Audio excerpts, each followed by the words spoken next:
access it and how you use it. But if there's any problems, give me a shout.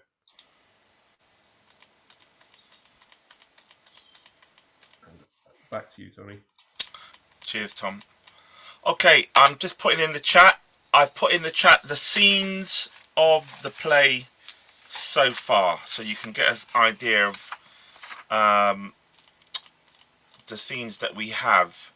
Can you just all check that and just let me know?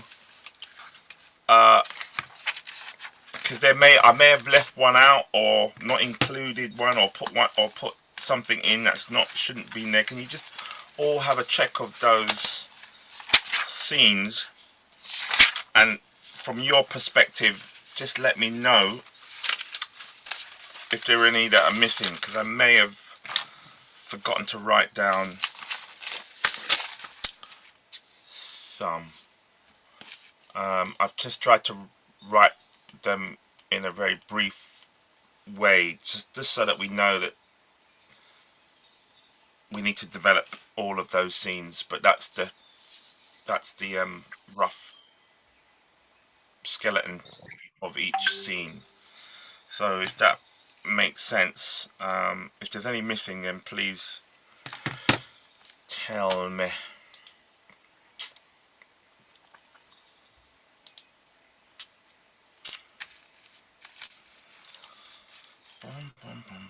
Tony,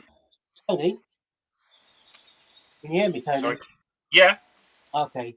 I see. Are they? You haven't put them in any particular order, have you? Or have you put them No, in there's no order.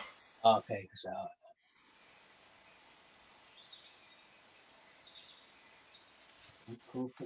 Is there any missing that people think?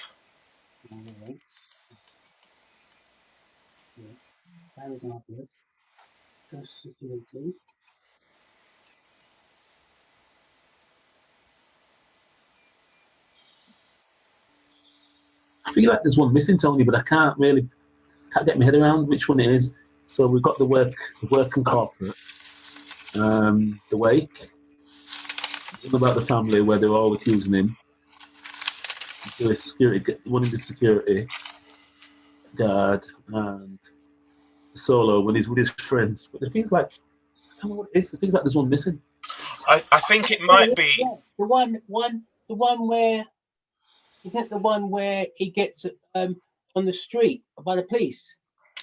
Yeah, there is something about that. I think what might need to happen is a combination of, because we were toying around with the idea of the security guard scene inside the bank, leaving, gets accosted on the street, and then the police scene, and then the cell scene. And we wanted to kind of try to find a way to mix and blend. Okay. Yeah, get them all kind of together. So I've just put bank security, but I think in between bank and security was something about street. But you know, the other thing that I am aware of is time, and so having these scenes, and in my head, I'm looking at 3 minutes roughly per scene. And if we had all of these scenes and they were 5 minutes, then already we're at quite a long length already. So I was trying to minimize the amount of scenes that we, that we should do, because I didn't want the play to run over half an hour essentially. So I think there is a way for us to still experiment on that street arrest scene, incorporating something to do with the bank and security guard and leaving, and that's just depending on how we make that fly, and how we make that work to our needs. But if it can't, and it's making it elongated, then we're gonna have to leave that out and just keep it as simple as possible. But thanks for raising that, Keith. I think it's definitely still in the editing room. We just haven't put it into the mix yet, but please do keep an hold on that. All right. Oh, Tony. Yes. We're missing the one where he's with his friends. Unless you took that out as well. No, I could only remember what I wrote down. So there's a friend scene. Yes, there was a friend scene, and if I remember, the family scene was. and this was the scene that Kaleem was in. Initially, we talked about the family, playing leeches, blood sucking. How am I gonna live? What are you gonna do now? That kind of scene. But then we also talked about having the 3 generation kind of scene: grandfather, dad, and Kwame. And wasn't really sure if that fits inside the family scene, because that's where it probably would go for economical reasons. But I also like the fact that there was, a bunch of vampires hanging off Kwame's economic status. So the family were like, there was quite a large family members as opposed to just the 3. But it was just also equally nice to get a sense of the 3 people talking, and maybe it starts off as a large family, and then it just boils down into the 3 towards the end. Maybe that's what we'll do. But yeah, Sally, there is a friend scene that is missing. So thank you for flagging that up. I knew there was something. Kaleem, is there anything missing? Yeah, just the friends in last week we developed David and Sunny and me. Okay, so maybe then yeah, we just need to incorporate that. All right, so look, let's do a check-in, because and then we'll kind of crack on with what we've got for today on our plate. Okay, I suppose I'll start first. Hi, everybody. As you know, I'm David. Tom, I'm David. Yeah, I've had an interesting week. Not feeling so well, but I'm soldiering on. Yeah, I had a good bit of news today about casting. Something, a Netflix production that I'm being considered for. So I'll let you guys know how that goes. But yeah. So not too bad. Thank you. So yeah, all good.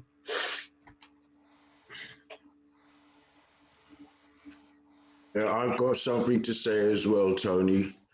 You know I'm under the weather, man, and the concentration won't be there for you. You understand? I'm totally under the weather, man. You understand? I told you earlier on. I mean, my stomach's killing me, and I feel like doing all sorts of things right now. If you understand what I'm saying.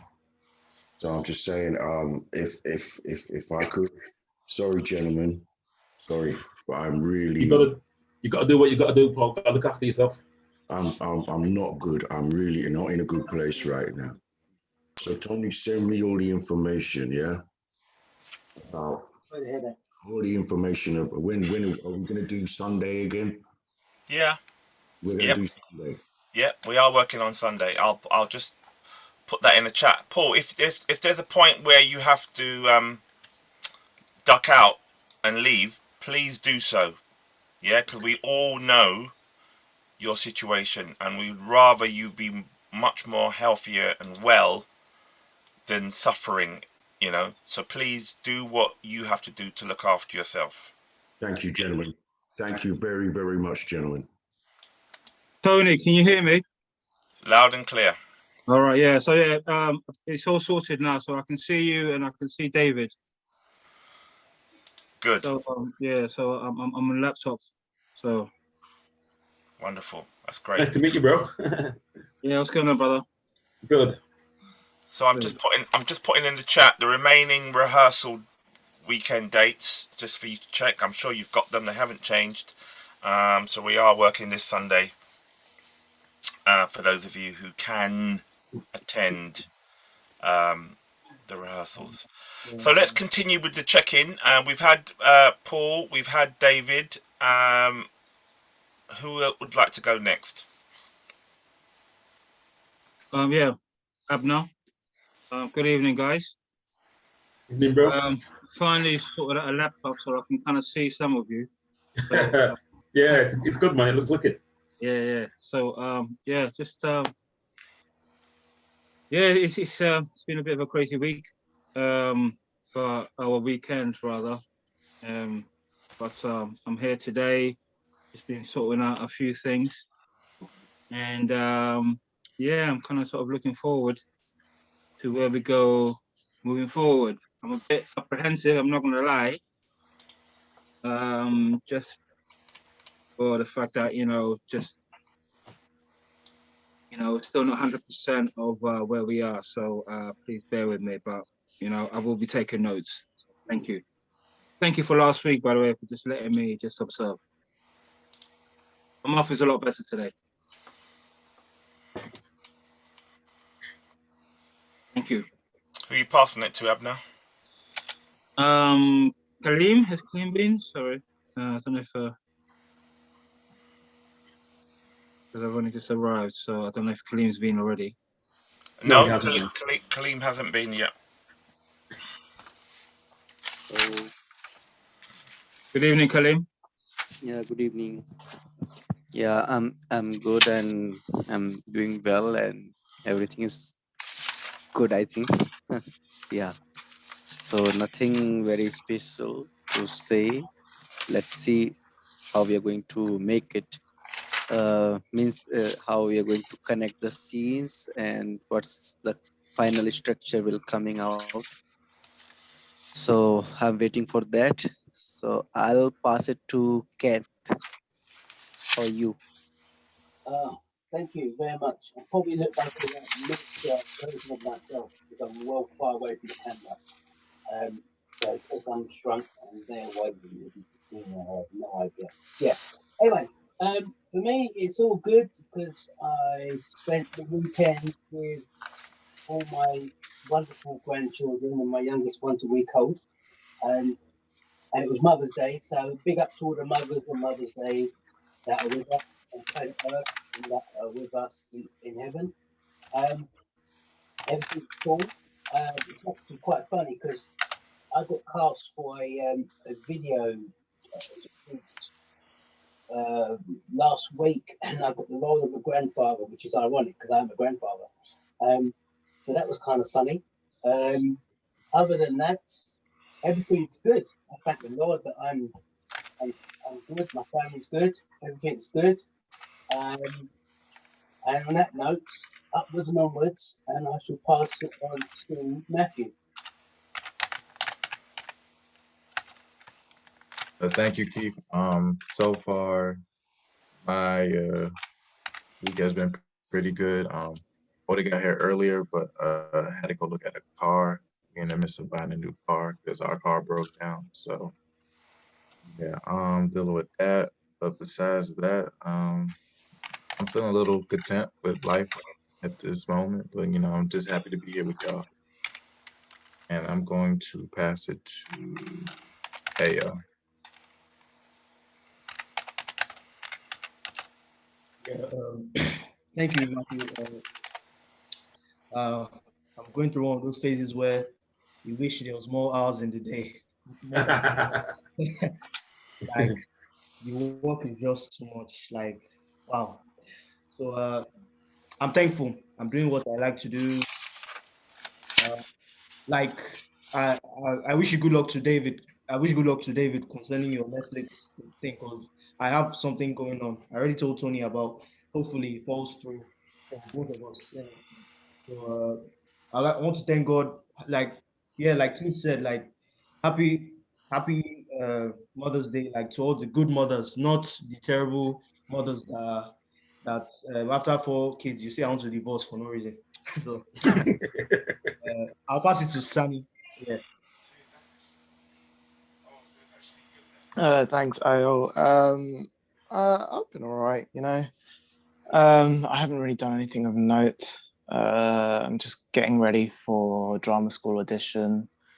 I've got a student film and an extra role in a big film, which I'm happy about. But yeah, wishing all the best to everyone with their castings and big roles, Netflix role. Hope you get it. But yeah, no, I'm just ready to make some real progress today. And I'm going to pass it to Martin. Hey, thanks, Sunny. Yeah, guys. Yeah, Martin here. Yeah, I've had a pretty good week where went and did a shoot for this modeling agency as well. So I got like kind of draft for this modeling agency, which is good. And yeah, it's yeah, I'm just happy to be here. Like I kind of look forward to the Mondays where I come and see you guys and work in this scene that's coming up. So yeah, guys, and guys, for the Netflix as well, well done. Hope you guys really get it. And yeah, that's it from me. Pass it to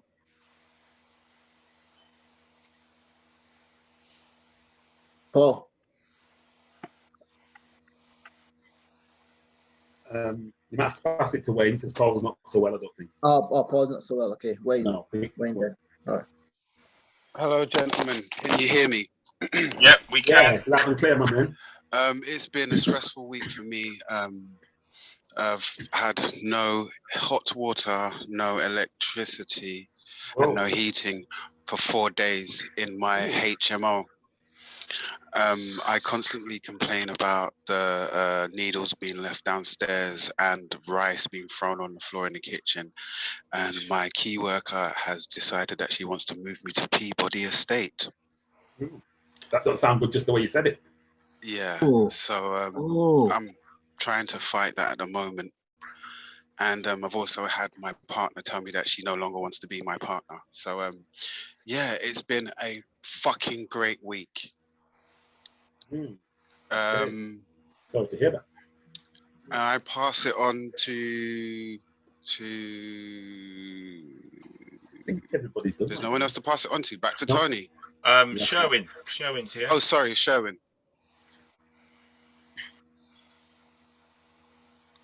Muted, my man. Yeah, I just had to log back in again as I was having as everybody, and I couldn't hear anything clearly because I had an unstable connection. Yeah, I've had a very last week was interesting. I was in another forum, a men's group, so we had an interesting discussion with regarding a certain documentary that came out that's let's just say ruffled a few feathers. And and then I'm going to be catching up with somebody later about another project, and also with regards to the weekend's events and that vigil, which was actually quite interesting, because the most interesting thing about the vigil is the people that are going to be in charge of having to deal with it are all women. So you've got the Home Secretary, Cressida Dick, head of police. You've got the Shadows and Equalities Minister, and you've got a Safeguarding Minister. So they're all women. So I'm leaving it up to them to take care of these matters. It'll be interesting to see what happens. Yeah, definitely. And I was also busy just doing some stats that affect Black people, predominantly in the UK. So things around mental health, death in custody, suicide, unemployment. Tony sent me something that which was interesting, which to do with attitudes. And what's been interesting is how those same attitudes have been expressed all week. For instance, there is no such thing as racism in Britain. We don't have a racism problem in Britain, which, funnily enough, has been said majority by white people. Anytime you ask somebody that's Black or mixed race, for some reason, we can identify it. So I'll leave it there at that. So it's almost like the thing that Tony had sent was attitude saying basically I'd seen it before, but Black people should learn to work harder, and that will solve our problem. I'm not talking about race. I've yet to see how that works, but that's what we as Black people are told within the community. So I'll leave it I'll leave it there for now. Thanks, Sherwin. Dwayne, do you want to check in?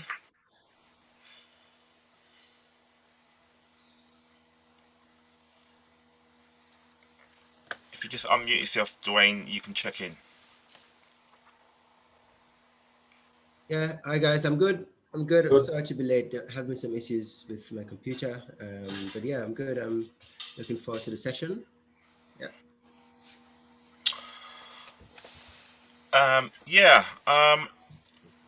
I'm pretty good. I think my mum's birthday on Saturday, so I went round there with my two sons, and we did a sort of Facebook Live interview as well as her birthday, as well as Mother's Day. But that was a particular part of I've interviewed her many times throughout her life, but I was particularly interested in capturing some of her youth. And essentially, cut long story short, she's 86, and she was born in Jamaica. And what I didn't know, what I realized, because you know, it's like you go and watch your favorite film, you learn bits and pieces and information that you didn't know before. It's a bit like that. I know these stories, but on Saturday night, I picked up at some extra bit of details that I didn't know before. To cut a long story short, she told me that she while she was meant to be going to school, she went to a rubbish dump from the age of sort of 12 to sort of for 2 years, 12 to 14, going to rubbish dump every day, collecting crap to bring it back to sell it. And then her dad caught her and gave her the hiding of her life, because he didn't know for 2 years that she was meant to be going to school and she was going to this dump every day collecting stuff. So that was the thing I found out. And I also found out when she was 18, when she was working as a domestic servant, she said sometimes she didn't have anywhere to live. And so her and her friends used to go into the graveyard and sleep. And I'm like, what the fuck? She said, yeah. She said, oh, we used to sleep in the graveyard. And I goes, but mum, but whose tomb did you sleep on? Or which grave did you sleep? She said, oh, we don't mind it. The air was warm. You could hear the music in the background coming from the hills.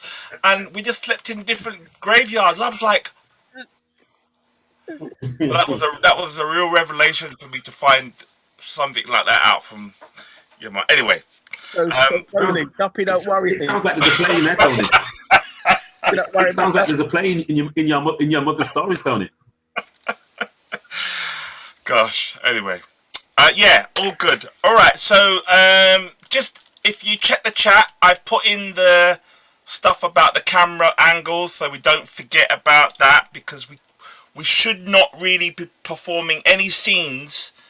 You see how the way I am, head and shoulders. Don't really want to see a lot of that, you know, compared to the amount of different kinds of shots that we can have. You know, wide close up, extreme close up, long shot, and all those other ones. They're all in the chat. Please, please, please, as best as you can, get used to trying out your stuff in different ways. So I've put that in the chat. I've also put the extra rehearsal dates in the chat. I've also put the link to the tickets. So if you wanted people to buy tickets for free, just send them that link and then they will be able to get a ticket for the performance. I've emailed you all. Just double check that you've received it. The draft flyers for the show. So there's a lot of stuff that I'm throwing at you guys. And then obviously we've got a rough draft of the amount of scenes that we're working on. And as I was saying earlier, ideally, for me to be really happy, for myself to be selfishly happy, the scenes that we've got, there's quite a lot of them, if they were coming in at about 3 minutes each per scene, plus the monologues that we still need to work on, I think that's a good half-an-hour show. If the show goes over the half-an-hour mark, you know, it just depends on how far it goes over, but I'm looking at maximum about a half-an-hour show. If it was shorter, I'd be even more happier. So it's really about trying to be quite economical with what we say and what we do to bring those scenes that we're in to a close. So we're not just repeating information that's already been said in the scene, and we can just really make the scene as most effective as possible. And that just requires a lot of our work, really. So tonight is really partly, I suppose, what would be really good is to run through all of the material that we have so people can get a sense of what that kind of looks like, even if it's just, you know, the structure of the overall play with the different scenes. It would be good to do that. And I don't know if it's too early today to talk about casting, or we can leave casting to Sunday, where we've got another ample amount of time to work on it. So it's just options, really. It's what people feel that feels better for them, what would be useful for them. If if you're okay to carry on working and holding out from who you definitely are within the play for another week or so, we can do that. But if you're saying, well, actually, I really want to know now, who I'm playing, who I could possibly be, we could try to do some of that.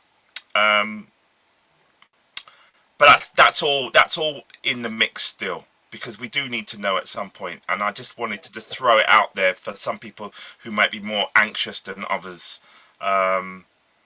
Everyone will have a part to play. Normally what we do is sometimes because we've got two performances, it gives two different people a chance to play Kwame. That's what normally happens. And people can mix and match as long as it's really clear that they're happy with mixing and matching certain kinds of roles. So that's also on the agenda if you guys would like to look at some of that tonight. But essentially, from my point of view, I'd like to selfishly kind of want to just kind of walk through all of the scenes that we have so far, just so that you've got an idea of these are the scenes, and then we could kind of have a stronger conversation about the order of those scenes. Maybe you've already got an idea how you think they should flow, but going through them should definitely give us a sense of a more stronger perspective.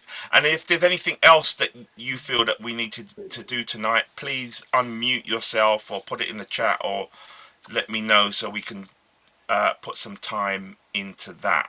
But that's essentially the plan for this evening. And also, we're in this new format of webinar. So this is what the style that we'll have on the performance night. So when you go to do the performance, there's going to be less noise from the audience. People coming into the performance late and having to, mute them and all that kind of madness. It's just going to be a lot more cleaner and nicer in this webinar way of working. And Tom's got a little bit more information to share with you about that further down the line, maybe in weeks to come. So is there anything else that that you'd like me to talk about or mention regarding the production that I haven't expressed so far? Is there something that people want to know, curious about, concerned about? Tony, I remember you mentioning something about OBS. Yes. Are you still using that? Yeah, I mean, I'm very much up for that, and I still want, I really want to play with that to know what it can do for us. And I suppose that's something that I'm hoping to kind of get us all into, maybe, within a week or two, to try that out and start experimenting with some of that. So I haven't forgotten it.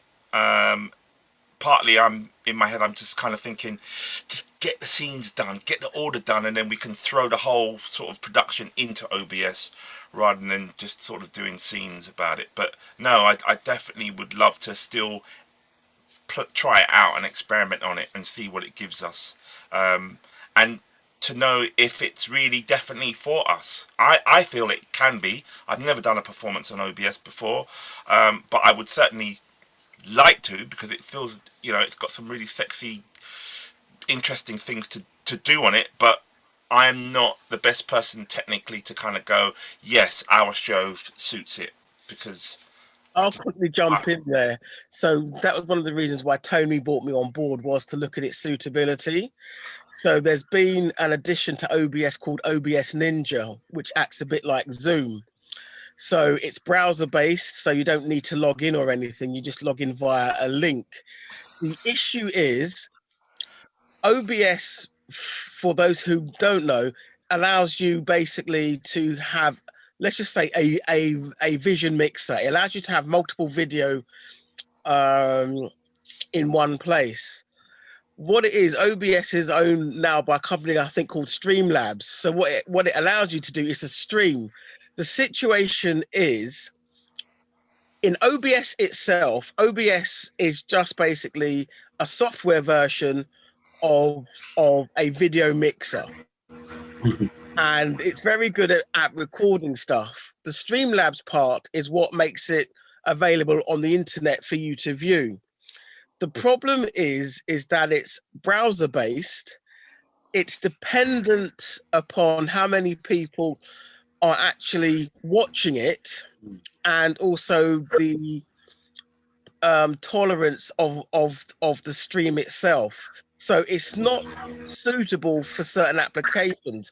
So the way that I would use OBS would be, if I pre-recorded everything, we have all the scenes, and then you would stream it out via Streamlabs, because to connect OBS with Zoom means that you have to use OBS Ninja and hook it up to Zoom to allow people to watch it. So I have looked at it, and for this project at the moment, and because of time constraints, it's going to be a bit tricky to use. So yes, you can do green screen with OBS. You can add graphics in OBS, so you can have more of a polished type production, but it doesn't deal well. It deals well with hardwired video content coming in, as opposed to stream content. OBS Ninja has, I think, handled up to 6 people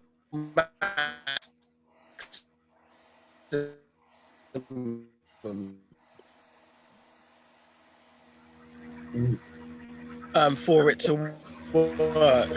So it's something that I have to hide outside of the group, and it's something other issues. There was other things we looked into as well.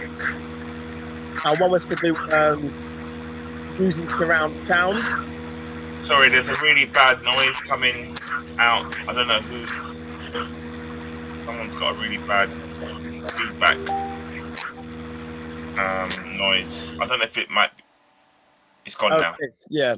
So it is possible to use OBS, but in order to use OBS, you would have to have basically a schedule to know when to cut to various camera angles. So what OBS would allow you to do would allow you to have 2 people at once, or 3 people at once, or 4 people at once, and you can then set it up that way.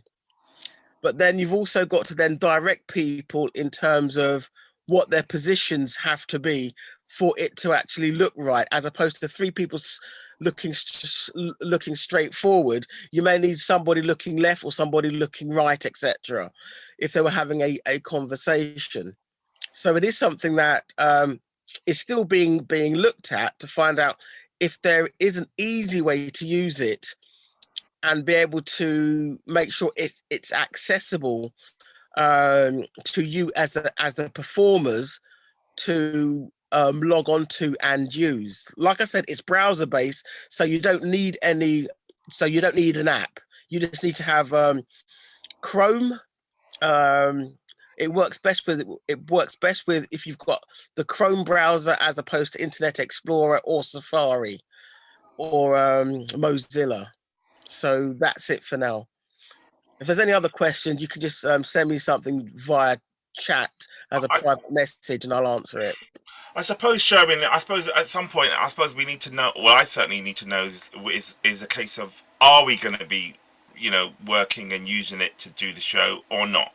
And if so, when do we sort of play around with that to kind of test things out? Because, yeah, time is, we've still got a bit of time, but time will disappear very, very quickly soon. And so we do need to make some decisions. And I just kind of wonder whether, because I mean, ideally, what I was having in my head was, there were going to be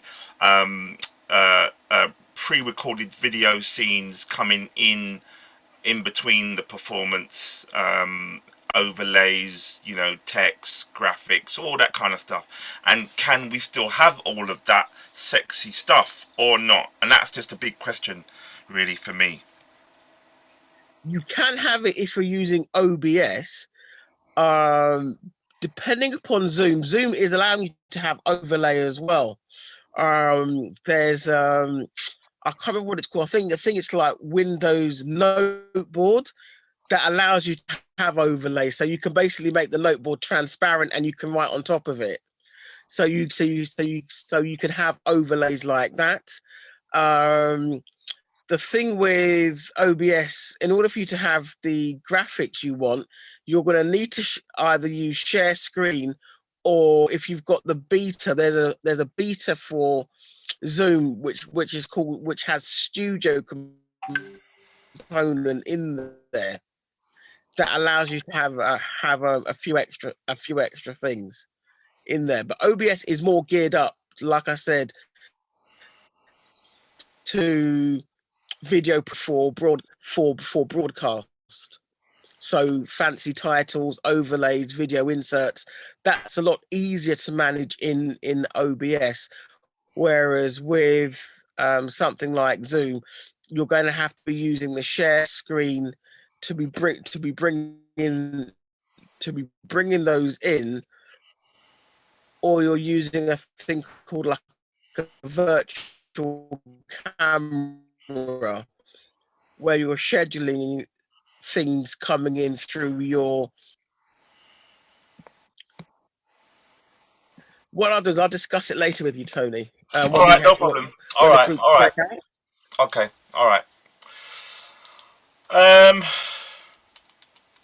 Yeah. Thanks for that, raising that, Sunny. That's interesting. Yeah. Is there anything else that people are concerned about, need to know about this production that's a bit worrying or concerned about?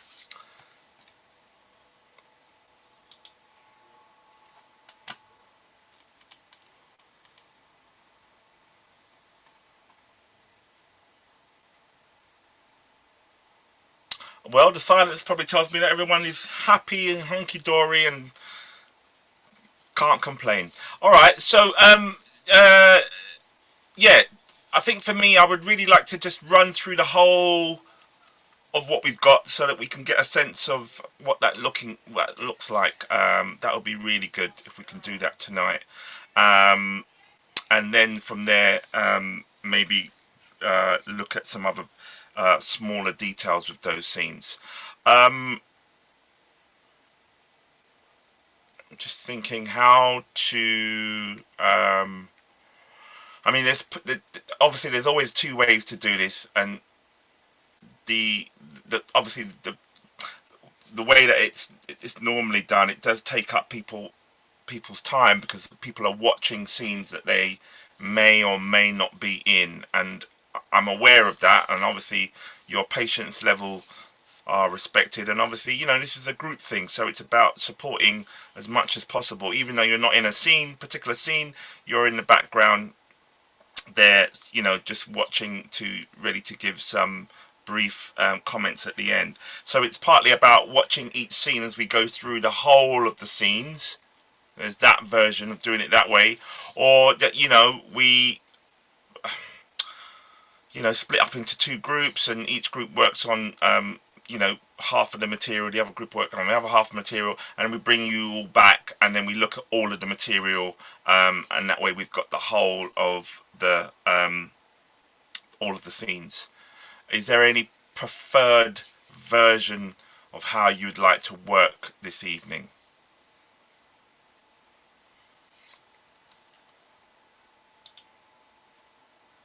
If there is, just unmute yourself or let me know somehow. I think, well, I think because of time, I think that's probably a way I prefer that if we took some scenes each and we worked on them and then we did it that way, but I'm open to what everybody else wants. Okay. That's one voice. Is there any other voices? I think we should just shoot through it. Like just go through the whole thing and then kind of get notes back around like 3:40ish. Right. Just see where the time is, where we stop at, basically. Okay, so just to be clear, Matthew, when you say go through it, does that mean working Go as through a the whole whole thing. Yeah, go as a through the whole thing. group? As a whole group, yeah. Yeah. Okay. Anybody else got any? Yeah, just a quick one. What are the options again? The options are to work. We will kind of go off and work in two groups on. Say one group works on 3 or 4 scenes, and the other group works on 3 or 4 scenes, and then they all come back, and then we see all of the scenes. That's one option, splitting into groups. Or the other version is that we all stay together as a group and we just comb through every single scene as a group. Yeah, I agree with Matthew. Is because obviously we're only just now digesting the material. I think we should first work with it as a group, and then see where we are with it, and then if needs be, then we can split. Okay. Depending, I think. Yeah. Yeah. Run it through. Just run it through. Done. Bang. Okay. So let's try to just run them through, and I suppose it's just really having people say, right, I don't mind playing this role for this scene, so it's very clear I'm playing this, and we kind of talk about it just very briefly, and then we run it, and then we have a brief talk at the end, and then we move on to the next one, just to get a sense of what these scenes are. So it really is going to require you to say, I don't mind volunteering for this role in this particular scene as we go into all of the scenes. Okay, so let's start then. Let's start actually. Let's start with something that I think most people might know, which is the and again, these are no particular order, but there is a sense that, you know, by seeing them and doing them, we should be a little bit more closer to that conversation of confirming which order these scenes take place in. So let's start with the work scene, corporate scene, and to my knowledge, please tell me if different. We need obviously Kwame, we need the boss figure, we need the supervisor figure. I would probably, you know, want to add at least I think personally, I think there's Kwame, the boss, and I think there's about at least 5 or 6 people in there, in that scene. There may be more, but there's at least 5 in my opinion. The reason why I want 5 or 6 people in there is because I really want to get a sense of the different perspectives on the business, and we hear about the business, but also when it comes to the main point of this scene, which is where Kwame sort of says, well, you know, no, I've had enough, you know, after years and years of trying to make recommendations for his firm and whatever, I'm still not being respected, I've still, you know, people are still not taking me seriously, I'm leaving. I would like to know at that point that Kwame, you know, he's got some allies with him, and those allies have been friends with him before this moment. And I wonder whether those allies are going to really stick their neck out at this point in the conflict, in the scene, and walk out with Kwame. They obviously don't, but it would be good to hear the points of view on loyalty, you know, and justification on why I'm sorry I can't go with you, you know. So we're learning that, you know, he had friends, but when it comes to it, his desperate need these friends, to be crude, let him down at the last minute. So that's just, yeah, so I think it's about 5 or 6 people. There may be more, there may be less, I don't know, but I just think roughly it's about that. So let's open it up and let's try to run it. It isn't going to be obviously polished, but it'll just give us a sense of, you know, what needs to happen. I think if you can knock the scene out in about 3 minutes, that's good. So, if you're not in the scene, turn your camera off. Also, just let people know by unmuting yourself and saying, I'm playing this role, so people know who's who. I'd like to play team leader role, if possible, please. I'd like to play Dan the Statman, if that's okay. I'm playing the Indian head of the business. Kwame.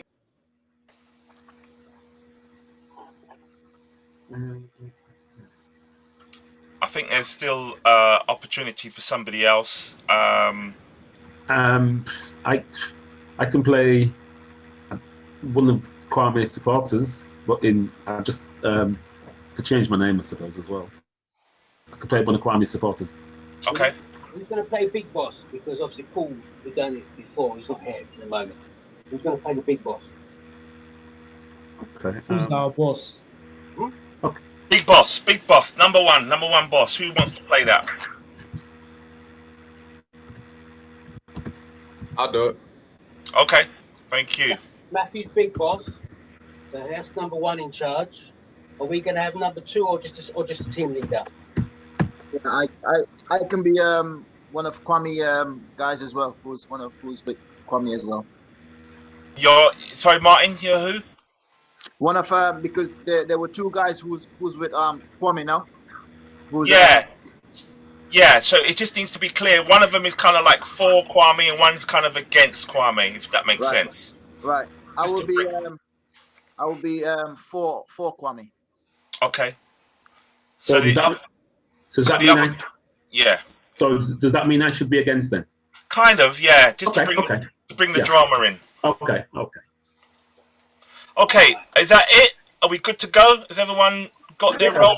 Knows what's going to happen? I think so. We're going to try and bring the scene in roughly in about 3 minutes. The main things is that we learn about the business in terms of how it's doing financially. We learn a little bit information about the people's positions. And obviously, you know, the main point halfway through that scene, I think Kwame has already pretty much about to begin his speech about, you know, he's loyal to this company and what he expects, and, you know, the remaining sort of, I think he should leave, and I think that there should be another sort of 30 seconds towards the end of the scene, whoever's left in it, to soak up the residue that Kwame walked out. He walked out, and then, you know, he walks out of the scene, turns his camera off, and then people are still in the scene feeling the residue of that. And it's like, I want to know from people whether you're sort of in jubilation and celebration time, or you're totally devastated, and why. So there's a real mixture of people who are feeling what's just happened. The whole reverberation throughout the whole firm has come crashing down, and people are on different sides of the fence in relation to that. Okay, so yeah, let's try our best at bringing it in about 3 minutes. Shall we count them in? They do something in a minute. Can't do nothing now. Is everyone good to go? Let's go. Should we count them in, guys? Yep. You can unmute yourself and give them some love and support. Yep.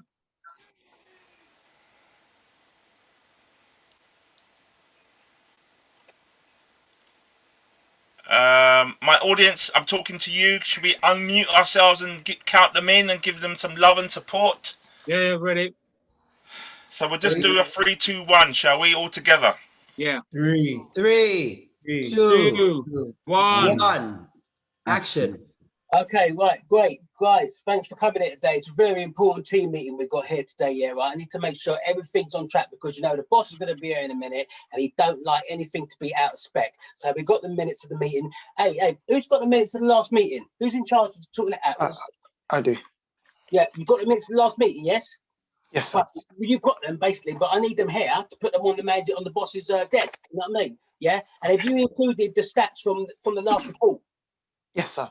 And don't forget the social distancing and everything else we've got to put in place because we're going live back in the shops on the 12th of April, yeah? Yes. That's very, very important because, you know, it's like, they want no hiccups, yeah? And everyone else is on spec. Where's Kwame? Kwame should be here. Hang on. Somebody get Kwame. I can't see Kwame. In the meantime... Good afternoon, sir. Good afternoon, sir. Yeah, great. Right. So you two, I heard through the grapevine, you got some good ideas. Just run through it for me.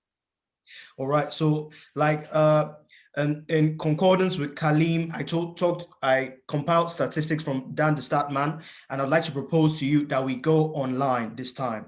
I think an online explosion, a big advert on our online page will revolutionize the website, and we can like reach a bigger audience, a bigger market. In my opinion, I think it's Cyril. Kwame, don't want to cut you there, yeah, but I've got Kaleem from online from Pakistan, so I've got to get him on. He's on a short fuse. Kaleem, just update us, please, yeah.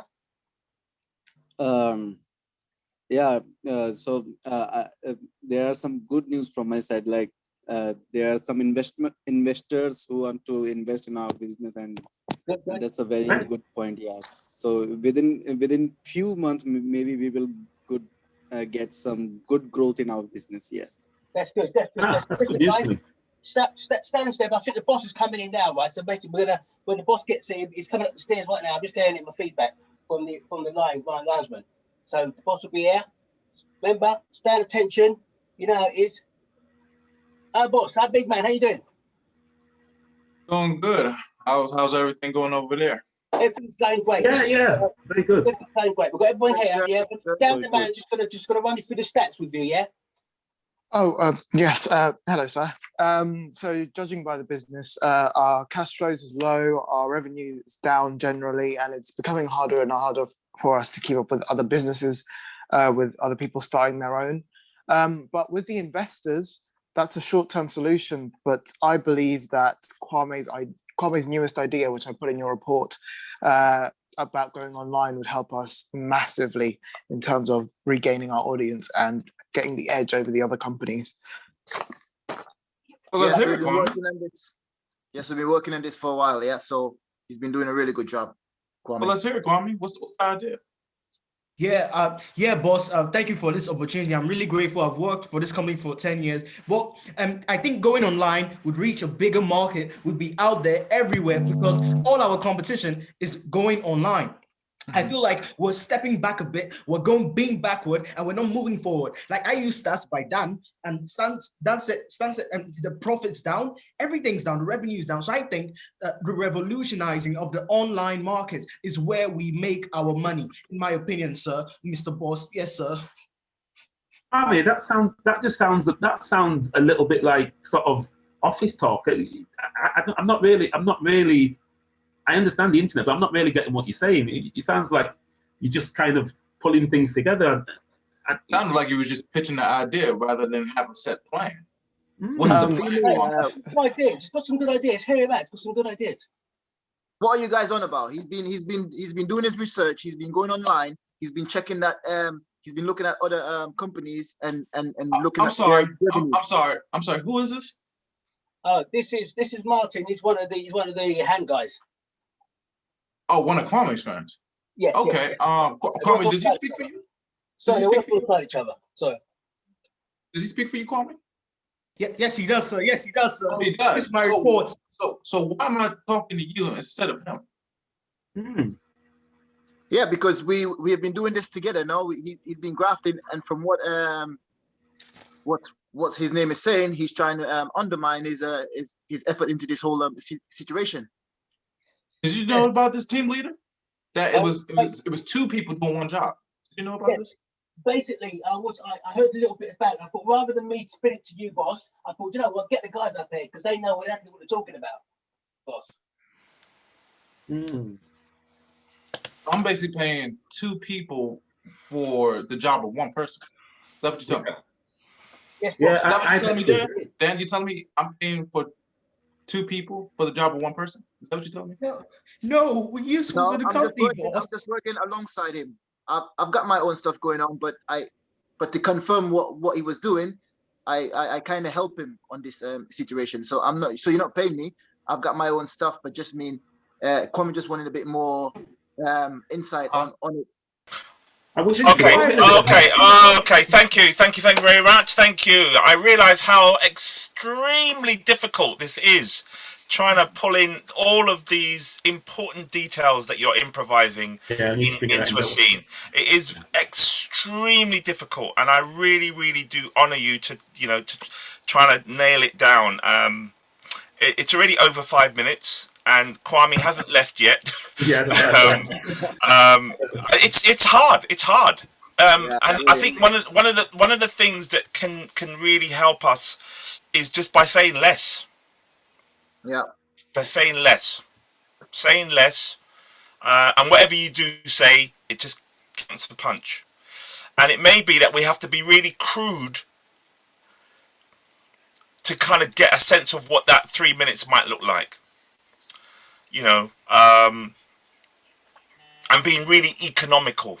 So we're going to do it one more time, but let's just be really crude with ourselves and just say less and try to, it could just be that I disagree. Rather than a speech about disagreeing and why you are not in. So I disagree with that. That's wrong. No, I disagree. I think that's wrong. Do you know what I mean? The shortest effective dialogue that you can use that packs a punch in about what you're trying to say. I'm here to support him. I'm here to support. I'm behind Kwame. I'm backing Kwame. Do you know what I mean? It's that kind of minimum kind of way of trying to be present, but also make an impact rather than what lots of words and stuff. I disagree. Sorry, I disagree. No, I think you're wrong. No, I disagree, sir. So, whatever. Do you know what I mean? It's that kind of way. And maybe the big boss is the only one that's got long bits of dialogue. I don't know. But let's just be really crude about it this time round and see if that works. Because then you can kind of play in between the skeleton version and the proper version that might give you a little bit more room to maneuver. Ayo. You said only Big Boss has like the long speech, so I should like be cool with my report. Or... No. I'm just saying let's just experiment and see what it gives us. Just all I'm saying to you, do less, and maybe only in this version we see that the big boss has got a longer bits of dialogue, because the report was mentioned twice. Yeah.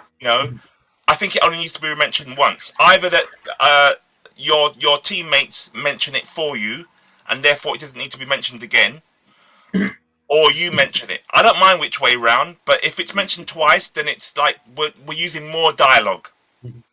Just make those decisions. And Dan, the stat man, I know you're doing stats and things, but it might just be good to give me some kind of numbers. Numbers mean stuff to people. Yeah. Even if it's percentages. 78% downfall on the whatever turnover was last year which was $250,000 or 500,000, whatever the figures are. Just give us some kind of numbers, because then we can really get a sense that this company's going up or down the scale. And then Kwame, I don't know if we want to or need to. This is really just a question for you. But when we did it before, we talked about are we going to incorporate that we're reaching out to more black businesses or not? That's just something that I wanted to throw out there. It's not a thing that we should definitely have, but I remember one of the improvisations we did, we all kind of seemed to kind of say there should be, a way to incorporate more black businesses as a almost like part of your strategy to keep this company afloat and whatever. So if you want to mention that, feel free. If you don't think it's important, don't mention it. Okay, Keith, did you have your hand up? Because we're going to go for another one. It was basically because I was trying to do directions from who was talking. So when I have my head like this, I'm talking to the boss. I don't know how it looks on the screen. Does it look authentic? I'm loving Yeah, it. I mean, I haven't been paying attention to the Okay, no problem. to how it looks. I'm just in terms of trying to nail the scene in terms of dialogue. And I think we will definitely do more of the tech. What's it called? Sorry, I can't think of the Team word. leader. Blocking. We will do more blocking later on in subsequent sessions, but let's just concentrate on trying to nail this scene. Any other questions before we go? No problem, Team leader. Team leader. I'm loving it. It adds a big difference. I'm loving it. Keep it. Okay. I noticed. Okay. So let's just do one more of these, and we can move on to give everybody a chance to play all kinds of scenes tonight, because we don't want to just hold on to one scene. So let's do it on the crude version, where we're just being absolutely minimum dialogue as possible. Let's count them in, give them some love. 3, 2, 1. Okay, Action. great. Thanks for coming over this afternoon. We've got to nail this year, right? We've got a 20 team meeting. I need everybody here. Somebody's not here, but figure it out in a minute. Right, listen, Dan, have you got the stats? Yes, sir. Yeah, quickly run them by me, back, please, yeah? Yes, just general cash flows down, profits are down by 5%, and it's just not looking good for the company. Yeah, man, I don't like the sound of that. Have you got the minutes for the next meeting? This meeting? Yes. Good. Make sure we have 2 minutes, yeah, right? Hang on a minute. I've got Kaleem online from Pakistan. So, Kaleem, how you doing? You good, yeah? Yeah. Okay, Yes, run through your statistics. there are some good news from my side. So in India, there are some investors who are ready to invest, and we will get good profit within few months. Yeah. Good. That's good. Right, basically, yeah. Right, the boss will be here in a minute. Where's Kaleem? Where's Kwame? Sorry. Good evening, sir. Great. Yeah, I heard you got some really good ideas here, basically. Yeah, so you're going to bring them to the table in 2 seconds, right? Because the boss will be here in a minute. He's just coming up the stairs now, right? Hold it tight. Right, where's the boss? Where's he? Where's the boss? Hello, big man. How you doing? Good? Yes. Everything's going good. Great. Tell me. I'm great to hear that. Listen, I've got Kwame here. Yeah, he's got some really good ideas he wants to just give to you. Yeah, Kwame, there you go. You should hit the floor. Yeah, good evening, boss. I've been working for this company for 15 years. So I have a strategy that we should put everything online, and we should go back to black businesses, because out of the demographic, the statistic I got from Dan, black people really love our company. So I think we should move towards the black community and put everything online. Big advertisements, big graphics, everything online. That's what I think, sir, for the best of this company. Yes, sir. I agree. I think we're limiting our audience if we do that. Well, don't forget, we've got to get ourselves ready, because we're going live on the 12th of April. So we've got to think fast, think good. Anyone else got any ideas? Dan, what's the numbers on that? Well, the numbers in general are our cash flows are down, our profits are down by 5%, and we're only managing to pay for only 46% of our in-person stores. And our general funds are down from about roughly 500 billion annually to roughly 200 billion. So it's not looking good. However, with Kwame's new idea of importing from black businesses, that would take up our general PR image and would help us in building our presence. Thank you, Dan. Thank you. What do you think, boss? I don't like that idea. It's just something about it that doesn't sit right with me. I'm with you, boss. Yeah. Cyril, why? I disagree. Yeah, but Kwame had a good idea. Kwame. Yeah, but boss, the statistics are there. Everything's fine, boss. Kaleem, tell me about the investors. Boss, the good news is that because of our new policies, so some of our investors very interested to invest in So if they are going to invest in within 1 month, so we will get 95% of growth rate in this year. Yeah. Sounds like butter. And the numbers on that sound way better than Kwame's Yeah, idea. for me as well. So importing True. those numbers would increase our cash flow. However, Dan's ideas have been stemming back from 2013, and they make the most sense in the 2013 report, 2017 report, 2019 report. These are all ideas that would make our company better. Yes, I agree. I put it out there multiple times. The company goes up when I. Team leader, what do you think? What do you think? Listen, I'm hearing you. I'm hearing. Don't get upset. I'm hearing you. I'm hearing you. Boss, he's got a really great strategy, and his little term plan is going to work for us. Kwame, it's a little bit professional to be getting so uptight. This is business. Cyril, you betray me, Cyril. No, I believe in my ideas, boss. Boss, please, just consider me, please, please. Okay, Kwame, just calm down. It'll be fine, boss. I think he wants your job, Kwame. You should. Team leader, I've always put these things in the reports year after year. I don't need to calm down. I don't need to calm down. Kwame. You might need to call security. He's getting a little belligerent right now. You might call security. He's getting a little belligerent. Calm down. Calm down, please. You might get security in. I can't deal with this. Listen, I'm sorry, boss. He's behaving in front of boss. Good thing. These are the type of people you hire team with? What's that about? Oh my goodness. He's just expressing his business idea, which is brilliant. Okay. Let's hold it there. So this is really, really good, guys. We need to get to the point where I think boss says, sorry, not good enough. I don't want you. Or, you know, either you do it our way, which is what the Indians are doing and Kaleem's section is doing, or you don't do it at all. Okay. So he gives him that dilemma. Yeah. And all of the recommendations that have been coming in for the last 4 or 5, 10 years, the boss is ignoring those, and he's giving him a proposition. Either you do it this way, the way that it needs to be done, or you don't do it in a way that's going to do it our way, or it's the highway. And I think that needs to come in a lot sooner. Yeah. And I think then we can really look at, you know,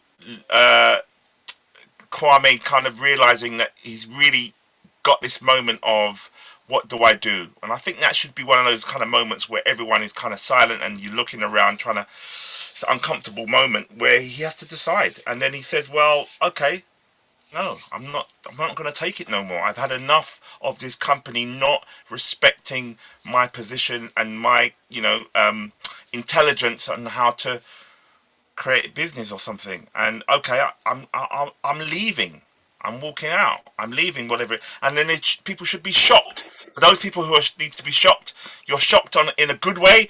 Maybe there's a bit of a snigger from some, or maybe there's a real disappointment, emotional kind of weight on.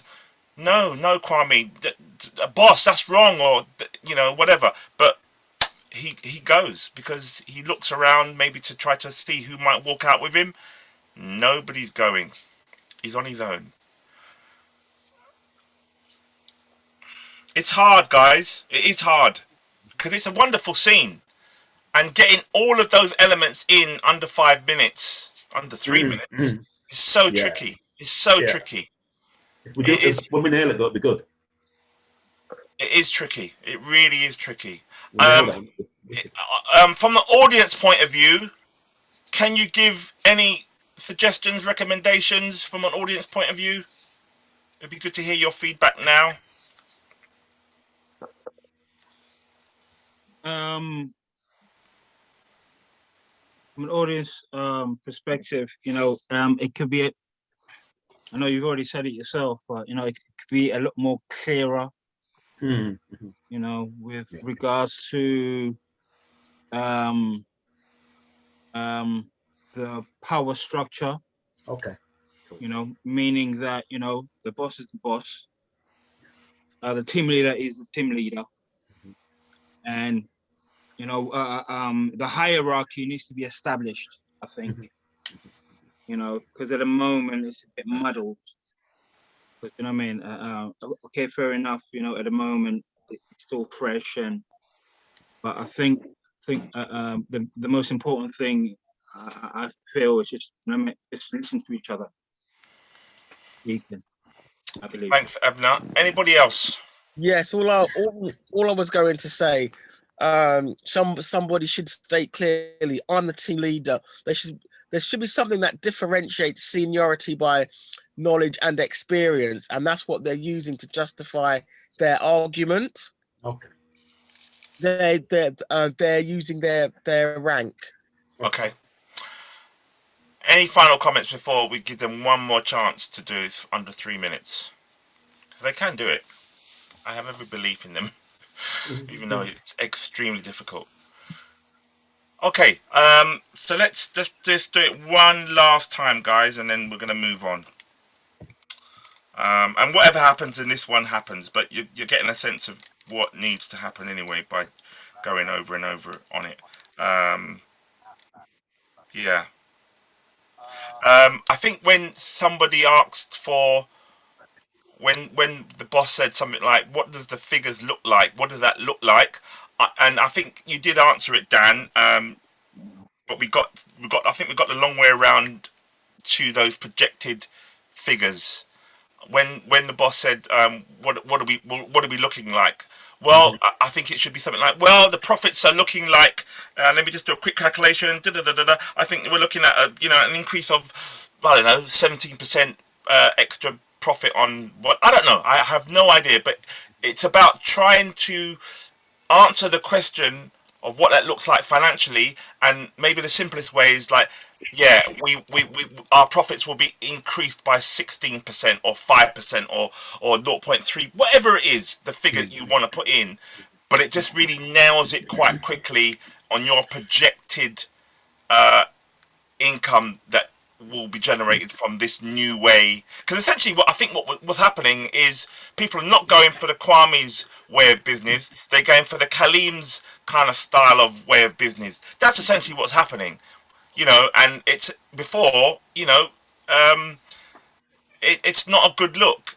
And yeah, Kwame's put in over the last 10 years, he's put in like 3 or 4 recommendations to this company on how things should be implemented, and he's not being listened to. His needs are not being met, and therefore, because he's being disrespected, he's not going to stay in a firm another year to soak up or suck up or become a sheep in the same company again. And therefore, he's like, "No, I can't do this no more, boss. I can't do this no more. You're not listening to me." Well, if you don't like it, you can walk. Even if it comes down to, is that how you're treating it? Is that how you're going to play? You mean, if I don't suck up, you mean I'm out? Silence. We know what the answer is. Sometimes you don't have to even say it. And then Kwame, you can, I think Kwame also, when you're playing it, I think at the beginning, if you could just make him a little bit more mature, it feels like you're playing him quite young, emotionally, at the beginning there. If you could just maybe make him a little bit more sure of himself. I don't know what that means, but it felt like to me you were playing it slightly younger than it needs to be, and I just wonder if Kwame can be a little bit more positive, more from the beginning, and stronger and firmer in his delivery, whatever that means. Let's just try that and see what that gives. Okay, 3 minutes, and I will just say thank you very much. If you hear me say thank you very much, that means 3 minutes is gone, and wherever we're up to, we're up to. If we don't get to fire Kwame in the end, then so be it. But let's shift it through, guys. Okay, let's give them some love. 3, 2, 1, go. Oh, God. Hi, guys. How you doing? Great to see you all around the table today. Listen, we've got a really, really important meeting because we're going to go live on the 12th of April. So I'm just going to go straight over to Dan to give us some stats. Dan, give us some stats. Well, I'll go into more detail when the boss is here, but generally our numbers are not looking very good. That's not a good sound. But anyway, that's fine. You can go when the boss is here. Yeah, right. Basically, hang on. I've got Kaleem. Yeah. Give us a Yeah. So yeah, there are some good news from my side. So in India, there are some people all over India. They want to invest in our new policies, and that's a very good news there. That's good. Yeah. That's good. That's what I want to hear. Big news. Hang on a second. Where's Kwame? He's supposed to be here as well. Where is Kwame? Can someone get Kwame? He's got 10 seconds. The boss is coming up the stairs as we speak. Come on. Where is he? Right. You said you had a really great idea. Just throw it to the team quickly. A little snippet. Yeah. The report that I've put out plenty times over the years. So I suggested that we do. You want a glass of water? You want a glass of water? I suggest that we put. Okay. Let's have a glass of water. The boss is here, yeah? Hi, boss. How you doing? How you doing, boss? Doing good. Hello. What's going on? I got a golf game in like 20 minutes. Come on. Okay. Dan's just going to fill you in with the stats here because everything's going well. Yes. Good morning, sir. Our general cash flow is down to 85%. Our revenues are down. Our income is down from 500 million down to 200 million, and we can only afford to pay for 46% of our stores. However, if we'd taken Kwame's ideas from 2013, 2017, and 2019, we'd be in a much better financial position. Yeah. I agree. I totally agree with that. That's great. What are some of the ideas that he has? Kwame? Yeah, Kwame. Talk to me. Good evening, boss. Concerning the report, I said we put it on the internet. We revolutionize our website, and we put big graphics, big advertisements out there, everything out there, and we reallocate some of our advertisements and our marketing to the Black community, because using the demographics and statistics provided by Dan the Statman, they have our support. Really support us out of all the. Let me stop you right there. The problem what you said was we have to spend money to make money. I don't like that idea. In the report, Kaleem clearly stated that we have potential investors in all of India. So why am I even listening to you, Kwame?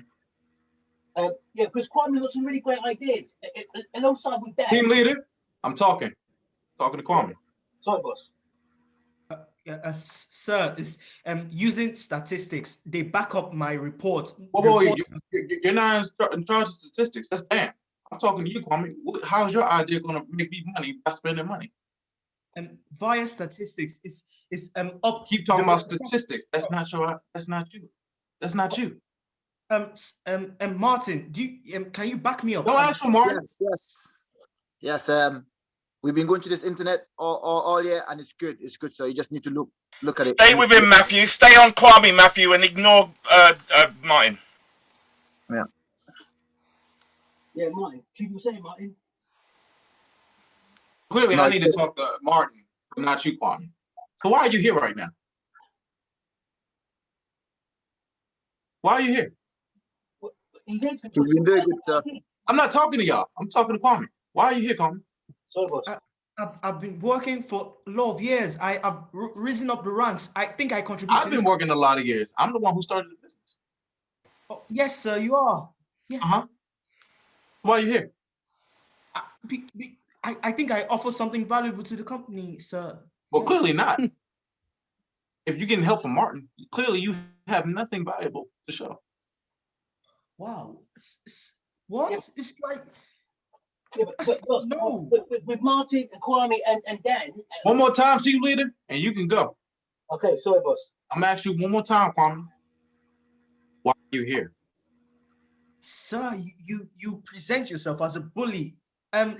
I think I have a decision to make. In this company, this is not what this company stands for, in my opinion. This is not what you built the values you built this company on. I think you have my resignation. You have my resignation right now. Kwame, just calm down, Kwame, please. Just stay. Kwame, very unprofessional. Very unprofessional. Kwame, come back. Very unprofessional. So you guys never listen to him. Wow. That's not how you do business. But you never give him the chance. Amazing. Go ahead and move forward on that. And great, Steve. I think the boss says in the end something like, right, if anybody needs me, I'll be on the golf course. Okay, cool. That's good. That's good. Nice one. That's pretty much the scene. That's what needs to happen in the better. scene. Yeah. Yeah. It was a lot better. We just need to get there, and hammer it home. It feels like if there is a way not to sort of repeat information, that could help us. So whatever information we are learning in the scene, as the scene goes on, is always new information for the audience. Okay. Because there's just no point giving them the same information that they've heard 20 seconds ago or half a minute ago. I think it'd be far better to give them new information. Yeah. If it's something in the same area that you're talking about, just come up with something new.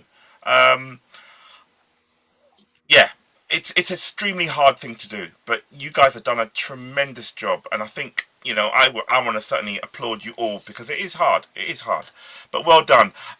We're going to move on. The final question I have did it seem all right with the amount of turnover the company was having with 200 million, or was that a little bit too much? Maybe a little bit too high. But yeah. What kind of? I have no idea about business. What kind of feels right? In terms of turnover for a company like this. Roughly, come on. What's roughly a good? So someone needs to either do the research, and then have some credible figures, because I just don't think 200 million, 500 million is really cutting it. Yeah, but don't you think possibly rather than talking money figures, why not just talk percentages? Yeah, I don't mind. I'm just saying whatever we do mention, it's just got to be credible. That's all. I'm not gonna. Million units. Yeah, units. Yeah. Units. Yeah. Units. Okay, let's move on. Thank you very much, gentlemen, for that scene. Well done. We're going to move on. What do you want to do next? Should we do the wake scene? Yeah, let's do it. Okay. So standing by, whoever's in the wake scene. So this scene really is, from what I understand, it's about learning how one has passed away, and there's something around people sort of saying that they were shocked to learn that he's passed away through the vaccination. So some people are agreeing with the vaccination, some people are disagreeing, some people are learning that he committed suicide. It's all of a bit of a mess on how this person has died. And obviously, we want to make the person who has died quite a close relationship to Kwame. So it feels like a family member, whether it's an older brother, younger brother. But it feels like whoever it is, it feels like they need to be a real close, relationship to Kwame. We also talked about everyone being there in terms of other friends and families. But then no, this is the wrong scene. Yeah, so we're just really talking about. I think, we're learning information about how he died, and people are shocked about that and can't believe it's that, and it's almost like revelations are coming out in this scene that people didn't know about. Let's just try to keep it. Yeah. And what's his name? Who's dead? I forget his name. It's Kwame. No, Kwame's alive. No, I thought it was Kwame's relation. I think Tony just said. We can make him the older brother. We can make him a younger brother. We could make him an uncle. We just need to decide. But it just feels like to me, it feels like a close relationship. Brother. Or maybe a younger brother. Make it more poignant. Okay. So it would be good to have some people that we haven't seen in other scenes yet. This is a mix and match, but we are playing around. We're sharing these roles. So let's just be clear on who's who. So I'm going to be. Sorry, go on. Yeah. So I'm Kwame's eldest brother. Okay. Yeah. I'm Kwame's school friend. Kwame's school friend. Okay. Hello. What's that? I don't know. Not me. Keith, who are you playing? I was going to play the workmate who said he deserved to die. Well, not deserved to die, but he brought it. Okay. Need some more people, though, don't we? We want it fullish, don't we? I think it was at least 4 of us, at least 4 or 5 of us. Okay, all right, cool. Wayne, Lloyd, are you lot up for this or not? I'm born to his best mate. Your best mate. Okay. Have we got a name for the person who's dead then, just so that it's kind of uniform? It's always hard if it's not, because we'll all say something different. Guy, G-U-Y, Guy. Huh? You can call him Guy? No? Guy. Okay. Wasn't it? Okay, Guy. Junior. Guy's good. Junior. Okay. Junior. Boy, best friend, work. Sorry, best friend, work, and what else was there? Old school friend. School friend. So, okay, old school. Yep. Who else? Obviously, I'm Winston Kwame's brother. Oh, you're the brother. Yeah. Who's playing Kwame? I feel like I will become now safe distancing officer. Is it possible? What's that, Kalim? Say that again. Social distancing officer, I mean safe distancing, who's take care of safe distance. You can always try that out. Okay, who's playing Kwame on this one? Kwame. Okay, cool. Say again. Who? Ayo. Okay. So it's called Junior who passed, yeah? Okay. Yeah, the dead man's Junior. So let me just get it clear. So Kwame, we've got Kwame in the scene, we've got a brother in the scene, we've got a schoolmate in the scene, we've got a work friend in the scene, and we've got a best friend. Yeah, man. 5 people, yeah? And you all got a different perspective on the death, and either when you hear someone speak about some revelatory news, you're either in agreement with that or you're in disagreement with that. There's no other way you can be. Being really simple and clear.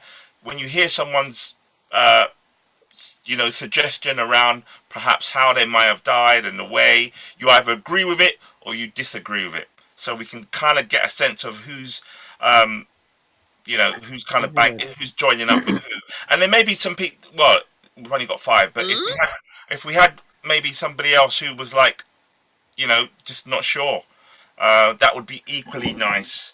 And maybe one of you, I don't know who, definitely not Kwame, somebody was there when Junior died, just to give it a little bit more, you were there sort of like half an hour before he died or something that gives it a real close proximity to him. Just a quick one as well. Big brother, what's your name? Who? You, what's your name? Big brother. Oh, hey, the big Winston. brother. Yeah. Yeah, Winston. I'm Junior's big brother. It's written up. What's your name? It's written up on the screen. Oh, Winston. Sorry. Yeah, Winston. Okay. Junior's big brother. Oh, okay, cool. Martin, are you in this one? Yeah. What do you guys want me to be? Maybe I'm Junior's close friend who last guy to see Junior. Yeah. Kind of alive. Maybe close friend, something like that. Yeah. Okay. We're going to see how this plays out. Sorry, Tony, I don't understand this. I've never done this thing before, so I don't understand. Okay, so essentially it's a wake where everyone's come around to the family house to pay their respects because the Junior's died. Obviously, you know Junior. Yeah, he's related to you. And you're seeing people. Yeah. Brother? Or... Yeah, your younger brother. Okay, younger brother of Junior. Of you? No, he's your younger brother. So, Winston is your brother. He's your older brother in this scene, yeah? Okay. But your younger brother, Junior, he's passed away. Okay? So, essentially, what we're learning is, I think the first 30 seconds in total should be just sort of paying their respects. Yeah, it's really sad, really sad. Yes, I'm really sorry. My condolences, blah, blah, blah. 30 seconds of that. And then I think someone says, you know, someone breaks the ice and says, well, you know, You deserved it. something like that, Yeah, whatever it may that's be. it. That's the workman. And then The it workmate. just all starts to kind of spiral. But please allow each person to speak so we can hear what they've got to say. I think the climax is really around confusion for Kwame, to learn that I don't know what's true. I really don't know how, you know, from what I'm hearing, what is really true. It's maybe more confusing for you now, Kwame, that you're hearing different perspectives on your brother's death, which is obviously impacting on you. And I just think, you know, maybe for you to handle that is that you, I don't know, either walk out or tell everybody to clear off. I don't know. You know, when these emotional scenes hit us, you know, around death in families and people are behaving in this kind of way in families, people do some really extreme things. And because we're doing drama, we can be a little bit more theatricalized on what actually happens. I don't know what does happen in the end, but it just all impacts certainly on Kwame a lot more. I am going to be stringent. I'm going to give you 5 minutes to knock this scene out, and then when you hear me say thank you, the time's gone. Clear? Yeah. Only being fair. Yeah. Cool. So when you hear me say thank you very much, wherever it is, the scene's ended. So let's just roll it a couple of times and see what happens. 3, 2, 1, action. Thank you everyone for attending. You know, most of you know, or new junior, should I say, and it's a little, it's more than a shock for just about all of us, but I'm glad to see so many of his friends here and work colleagues. I promised I wouldn't get emotional, and I'm trying to hold it together. So just forgive me if I'm quiet at certain times, just because I've got to try and hold it together as the eldest. So yeah, but you know, just enjoy yourself, have a drink, and just remember him in your own way, really. My way. What can I say? You know what? I knew this would happen. I knew you will be laying there. I told you about all the drinking and all the drugs. Why? What a waste, man. Oi, so what's your name? What's my name? Yeah. What's it to do with you? I'm his brother. I don't like you speaking to him like You about don't him like like this. it. You don't like it.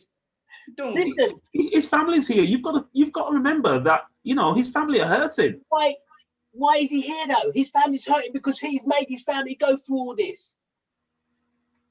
You know what, guys? I'm just gonna have to take some time out.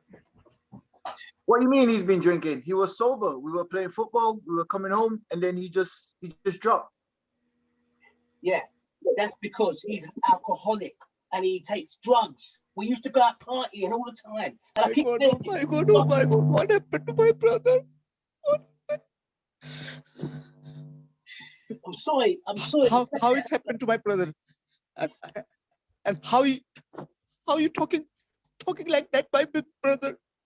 What about the vaccine he had 2 days ago? Well, maybe he had a reaction to it. Maybe that's why. Maybe he had so much drugs in him and he didn't disclose that. And he had the jab, took the vaccine, and this is the result of it. Why? No, it's not true. It's not true. Hi guys. I apologize for being a bit late. Winston, Kwame. Thank you. Yeah. My condolences. Thank you. Yeah. At least some people know how to behave. At least. Oh, listen, I'm not brushing it under the carpet, yeah? Right? I'm hurting right now, yeah, right? Because he's my mate for 10 years. But at the same time, I told him to slow down. Oh God, is it? I'm hurting. Mate for 10 years. I'm one of his closest friends. I've never seen you around. Who are you? And who are you to come and chat so much shit about? Who's this guy? Who's Because this I guy? worked with him. I worked with him. We both worked, yeah? Gentlemen, Winston, you know this guy? gentlemen, can we please, bring it down? It's at least try to pay our we respect. need to Bring it down. investigate Someone on that, better get him out who before I is knock him out. behind it. We need to investigate on that who is behind it. You know what, Winston? I just And how it's possible, I because don't know why all you are come if there. you just want How to it's say possible? stuff about him. Tell him, Winston. Listen. I mean, Junior's been my friend for like since I was 14, and Okay. Unfortunately, his workmate is right. He had a alcohol and drug problem. Not you as well. Oh, You come need on, your best friend. I know him. Whoa! Listen to me, Man guys. is dead. Listen to me. Man, Listen someone to get him out. me. Dead. At least He has been trying to tell you for years that he's been I struggling. don't know if I want to listen And to none this. of you guys wanted to listen. I don't And believe even in in his that. death, you're not doing it. Exactly. I will I'm investigate not on agreeing that, with his who workmate. is He's a behind bit it. aggressive, but it's the truth. This is not onto COVID. This guy, our mate, my best mate, had a problem with alcohol and drugs. I mean, And where that is is what the common shortened his decency? life. Somebody tell me this is a COVID-19, it's nightmare. not This is a COVID-19, and it's nightmare. not I'm gone. Are any of you proud of yourself? Are you proud of your behavior on this dead man's grave? I'm gone. On this very day, we're meant to celebrate the life of my brother. How can you celebrate the life of a druggie? How can you say their life Listen, He wasn't a druggie. Someone get him. Someone knock him out. You two need to leave. I think you need to leave. Yeah, What? completely, Winston. Yeah, Listen, you need to leave. I'm And you too, Brutus. You need to leave. But don't worry about it. You're just upsetting the family at a time when we just don't need this. It's all good. It's all Come good. on, You know what? please. You know what? The Just funniest do thing me a is, I used favour. to see him drinking with him. Condolences to you and your family, yeah? But he was a waste man. And that's what I Man, want to I'm say. gonna. Please, I'm Get gonna out knock of you here out, with that man. behavior, I'm gonna knock man. you out if you What? don't leave here now. I'm gonna knock you out, man. Get out of here. Everybody's Shame. upset now because it just this is not right. I know. Winston, don't worry about it, man. He was a good boy. I was with him. He played football. He was good. He was fit. And then all of a sudden he walked. He was like 10 meters in front of me, and then I saw him drop. Okay, And that is it. Yeah. He wasn't Okay. going to That's what I heard. But they're talking all this stuff, and it's just so upsetting. It just Well, do you know what? I'm glad my mum's not hearing this kind of stuff. At least it's in peace. I'm not going to fight anybody today because I'm hurting. I'm not in that space. But whoa, what are they playing at, man? Winston, Mom never wanted this for us. I think we just slow down and we just allowed him breathe. Rest in peace, man. Like my little brother. Like Winston, remember we went on bikes and he was the fastest. He was the fastest. Yeah. I was older and I was supposed to be able to beat him, but I never could. That's why We I'm always taking pulling back. those We always memories. bully the young boy. Look at him now. Oh God. Yeah. Kwame, it's okay. Thank you very much, gentlemen. Thank you very much. Another difficult scene. It does take a little bit of time to really get these scenes the way that we would like them to be, and sometimes the time is just not on our side. No. But I thought I'd try that, moving away from the camera to show I was upset, just to do something a bit different. Sure. I wonder. Can I make a suggestion? Yeah. Can we, like for example, once we've gone through the scene, the scenes tonight, can we just decide, like for example, the next session, like for example, scene 1, we know who's gonna practice that, and scene 2, so we kind of give the roles to the people, so that we can practice it on our own. Because it's good to go to all of them now, but then I think we need to kind of from the next session just to kind of say let's just hone in on, because we'll have a better idea. Like when we put them in chat, Tony, we could do the same thing from after next rehearsal. So don't worry about the fact it's taking as long as it's taking now. At least we have a run through. but that from the next session we kind of like hone it in. Yeah, same, like, yeah, just exactly what you said, innit? Exactly what you said. I think Wayne had something to say. Wayne, I think Wayne. Yeah. I just wanted to say that in the sorry, scene that you lot have just done, I would say more emotion, as it is supposed to be a dead person. So even when you are, if you're for or against, like what Keith was doing, just a little bit more emotion in the voice, so you personalize the death. Yeah. I mean, just a suggestion. You know, maybe we could, you know, what would you call it? You know, when people give speeches about how they remember the person. Yeah. I mean, maybe just as an idea, you know, like a little mini monologue or something, you know. Okay, yeah, I got you. Okay. We all kind of just, you know, separately just kind of give what we remember of him, of Cooney, Yeah, as people do. like, you know what I'm saying? So then we're kind of taking away from that. That's all. I think, I don't know. Okay, well, it's an idea. I don't know whether I explained that properly.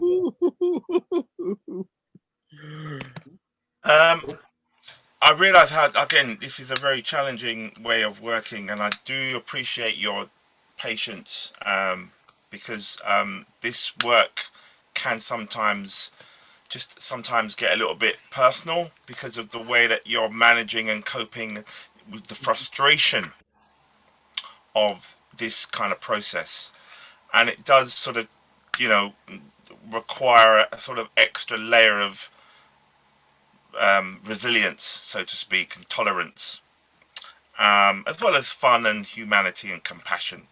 But it is very, very hard thing to do, because, you know, we're all at different stages, and, you know, trying to make things reasonably right for what we need. And I just value you all, and with that value comes, you know, the challenge of ensuring that we get a good enough scene.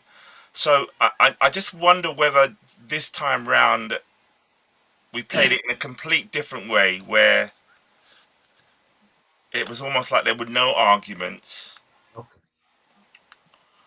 and no one rose their voice, but they can still be emotional, but there's no raising of the voice. Okay. And so if a voice did raise, then it would stick out like a sore thumb. Do you see what I mean? Compared to everyone shouting, and it doesn't matter. You know, you just don't believe it after a while. Yeah. Whereas if there is no raised voices, but somewhere throughout the scene, one raised voice calls the whole pack of cards to come crashing down, and people feel the emotional impact from that. That I don't know if that gives us a different kind of scene, but let's try. Yeah, it probably will do. Let's try that, and it just means listening more, and yeah. Yeah. Give it a go. Yeah. Give it a go. Maybe Kwame's just saying less and doing more actions than words. Okay. And maybe someone notices Okay. that. So he's really feeling it then. Kwame's caught up emotionally, Yeah. rather than verbally. I don't know. What I'm trying to do is get you to play it differently this time, because we still need to experiment about how it might be played. And so we've got variations. You can do a lot of talking. You can do non-talking. You can be more physically involved in this. You know. Yeah, I think we do. I think you're right. Let's try it like that. So let's give you another 5 minutes, and then we'll move on to another scene. Wait, sorry. It's like Winston talks first. So isn't it like usually like the brothers that like talk first in the funeral, or? Yeah, well, I suppose yes and no. I mean, we can kind of say how it is in real life, but don't forget we're doing theatre, so we can do anything we like, and it feels like we've got to do something what we feel is the best way to do this scene. So if it means that we take it traditionally from the real world and bring it into drama, then in a way, in my opinion, we're kind of shortchanging ourselves. Yeah. So we have to really try to find a way that's more theatrical and a little bit more different, but at the same time respecting, you know, some kinds of traditions. And again, you know, this gathering is, it's definitely cultural. So it feels like, you know, some of your cultural backgrounds will certainly spill out into this scene. You know, we're not all going to be there stiff upper lip, keep calm. You know, the cultural side comes out somewhere, you know. So it might be that you are more physical in the scene, more still in the scene. I don't know, but let's just play it in a completely different way and see what that gives us. Okay, here we go. 3, 2, 1, go. Thank you everybody for coming. I'm struggling a bit here. My younger brother, Junior. It's when you're the eldest, you expect to go first. You don't expect to lose your younger brother. So I'm just gratified that all you could be here, because I'm sure you've got other things to do. But the family is really grateful.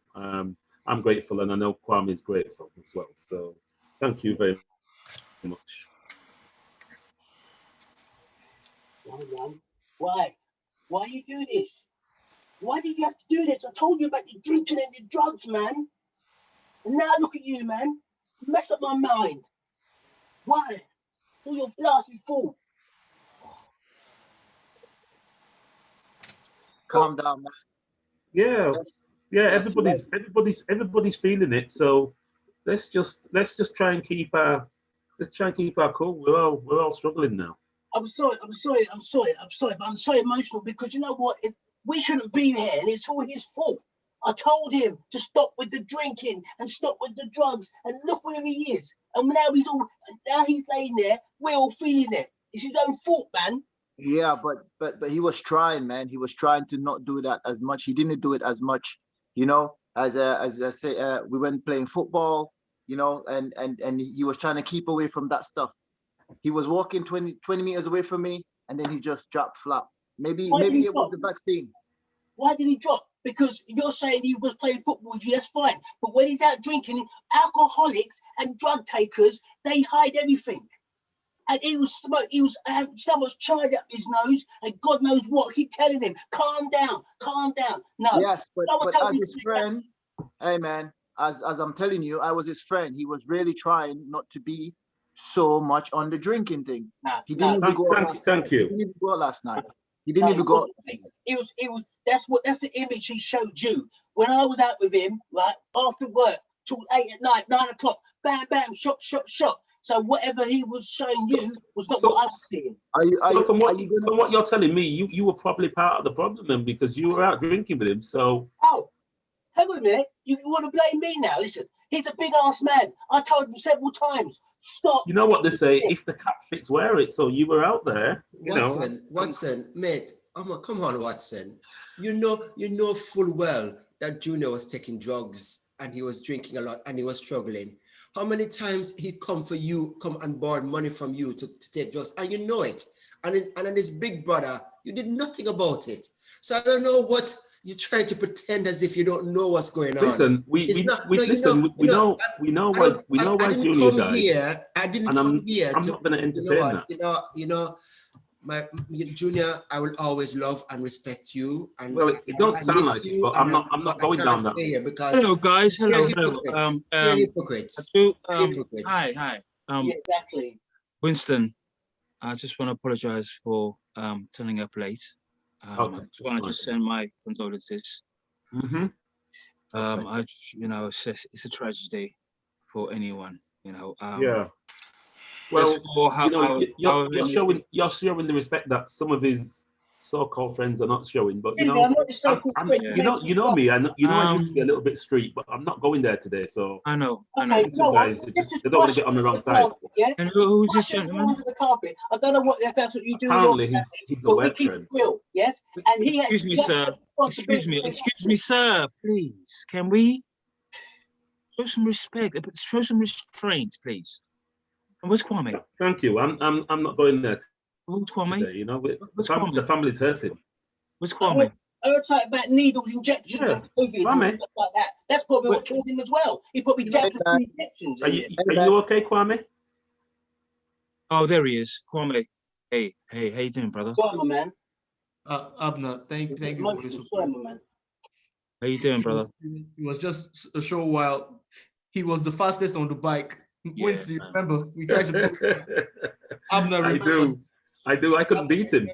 Okay, thank you, gentlemen. Thank you again. It's really, really hard, you know, to try to knock this theme out in the time that is allotted. I think personally, I think it's really hard for us to kind of not to argue.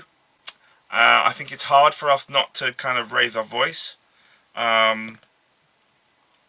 So I never really saw the full impact on that, but I think the playing football, just to be a little bit clear about that in terms of kind of when, was that during the pandemic? Was that last week? Yeah, it would be good to kind of get a little bit clearer about that. And then when Dwayne left, I just wonder whether people even realised that a person had left the scene. And I just don't know whether it works for me that Kwame's kind of in the background making these physical painful gestures and they're not being picked up. I don't know. It's a difficult scene, guys.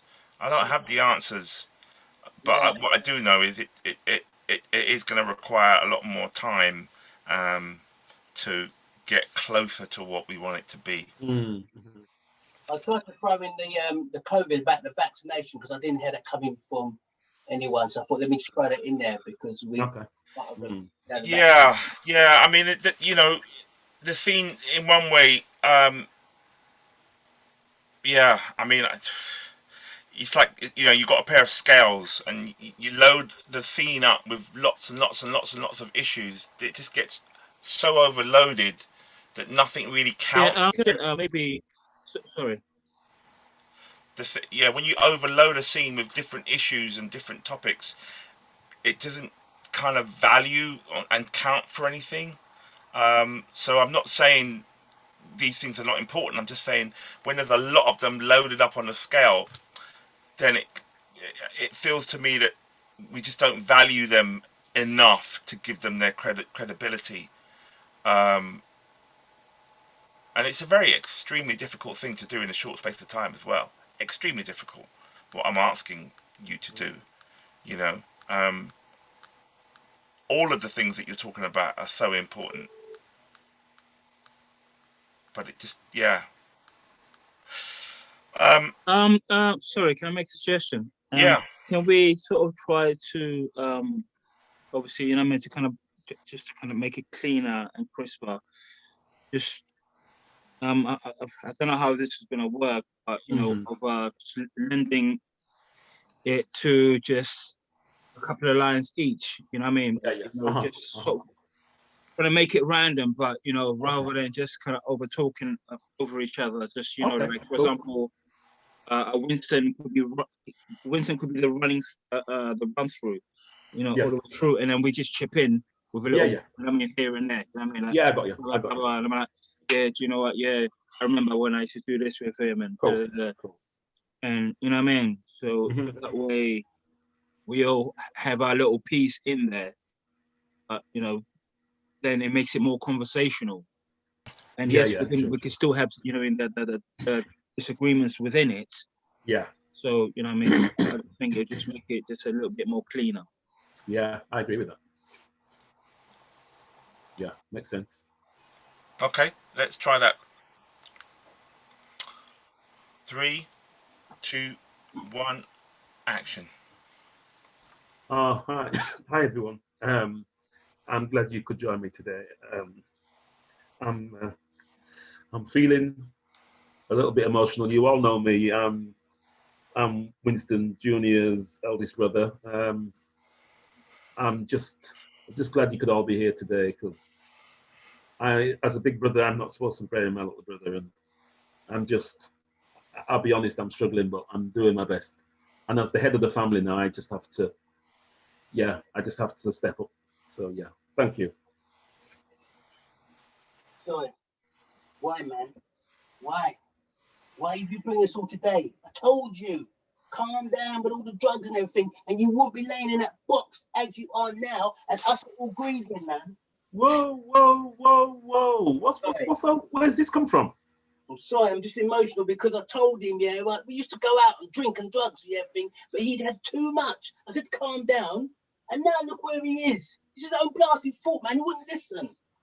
He liked to drink, but we all like a drink, man. You know, come on, man. He drank bottles of vodka per day. He'd get all that drugs up his nose and injected himself and pretended that everything was fine. Look where he is now. Yes, we all knew that. We all knew that. We all tried to help him. Me and him went to the supermarket, and yeah, as we were walking home, he just dropped.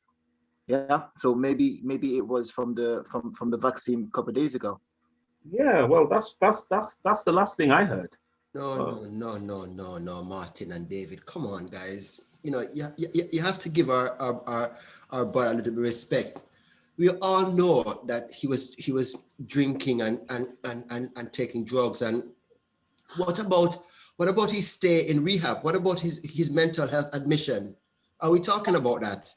You know, a lot of people have breakdowns, but you know, no. He was in hospital because of psychosis, and that's why he started drinking and smoking, because he was hearing voices. You know that. So Martin, you can't come here and disrespect my brethren at his funeral by lying like that. No, and John, honestly, I understand, but come on, mate. You have to show some more respect. All of us are hurting, but mate, you can't do that at our brethren's funeral. Come on. Hi, guys. I do apologize for being late. Hey, Winston, my condolences, man. Thank you. Yeah, how you holding up? Well, temperatures are getting raised in here. People are saying some things, and you know what? You know where I used to be before. Yeah. I used to be real street, and I'm trying to come out of that now. So today is just, sometimes I feel my mum watching me and saying, "Look, just calm down." So I'm just counting to 10 and letting it flow over me. But yeah, I'm struggling, but I'm just here. Just everybody. I just want everybody to have a good time, have something to eat. And Hey, Kwame, how you doing, brother? Yeah, Kwame. Send my condolences, man. Sorry, man. Yeah. How you holding up? I'm good. Like, Winston, you understand? Abner, he was the fastest on the bike. Just yeah. Just I 10 remember minutes that. ago. I But he was remember pulling him that. back. The young boy. One day I even fixed his chain. I messed about with his chain to try and stop him from winning, and he still won. Yeah. He It's had amazing, energy, right? you know. He had energy, Abner. He had energy, like. Yeah. But you know what? Those demons are gone now. I'm sorry, I can't stay and listen to all this because you say all that nice thing, yeah, but look where he is now. It's a waste. I'm sorry, but I can't. Get out of here, man. Who is this guy? Told you, Just leave, man. Just leave. I'm just letting it wash over me. I'm not going there because I can't do that, so I'm gonna leave as well. Sorry, I can't let it watch over me. Buntu, okay. come on. Thank you. Leave, guys. Rest in peace, bro. But, anyway, guys, I just brought you. I thought we can have a last drink for him. Yeah. Let's just quick short. raise Yeah. a glass and just just remember him in our own words. Okay. Yeah. Cheers, all of you. Cheers, man. Yeah. Cheers. Cheers. Rest in Okay. peace, Junior. All right. let's leave it there. I think it obviously needs a lot more work. That we can work on it perhaps on Sunday. Spend some time on it. I think what needs to happen at the end is that I think Kwame needs to be in a worse situation. Okay. In terms of his confusion, his frustration, as well as losing a family close member. I think there's something around what people say makes it more confusing for Kwame to manage and cope, and therefore that should bring out some kind of behavior that we're not expecting. Okay. Either that shows its face towards the end of this scene, or we learn about it perhaps in another scene. But it feels to me that what people say, that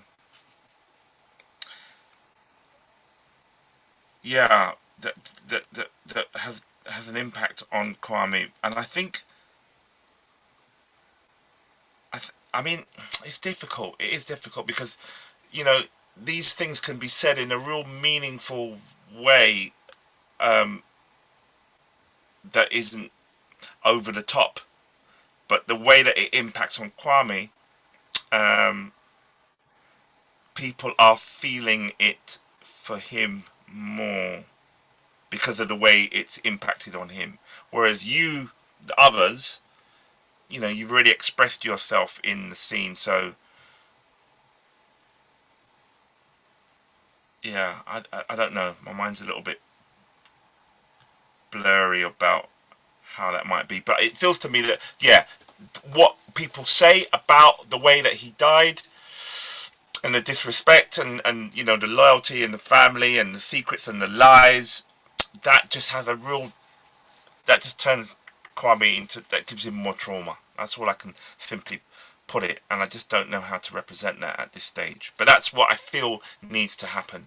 He's kind of got it. He's holding it together. He's aware that his brother's passed away, but then he learns this information through the others, which totally shatters him, totally rips him apart. What? He can't believe it. Complete shock. What do you mean he took this or took that? And maybe it's the way that we're just throwing these words away so easily and not making them count for anything. I don't know. There's a lot at stake. Okay, is everybody all right? We're going to move on.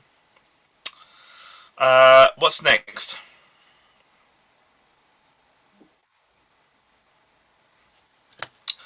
We've got quite a lot of scenes still left to go that we need to look at. I would like to look at, is Wayne still here? Is Lloyd still here? Lloyd's gone. Okay. There is, we could still do the bank scene. We could still look at that solo scene. We could still look at the, it would be good to kind of look at those before we go.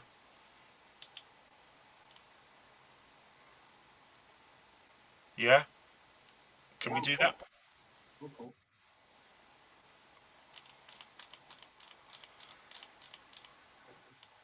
What were you thinking? Well, we haven't seen the bank. You haven't seen the bank scene. We haven't seen the solo scene. We haven't seen the sort of family scene where they're all acting like leeches and vampires. So there's half an hour to go. Maybe we could get 2 scenes in the half an hour if we spend 10 minutes on them each.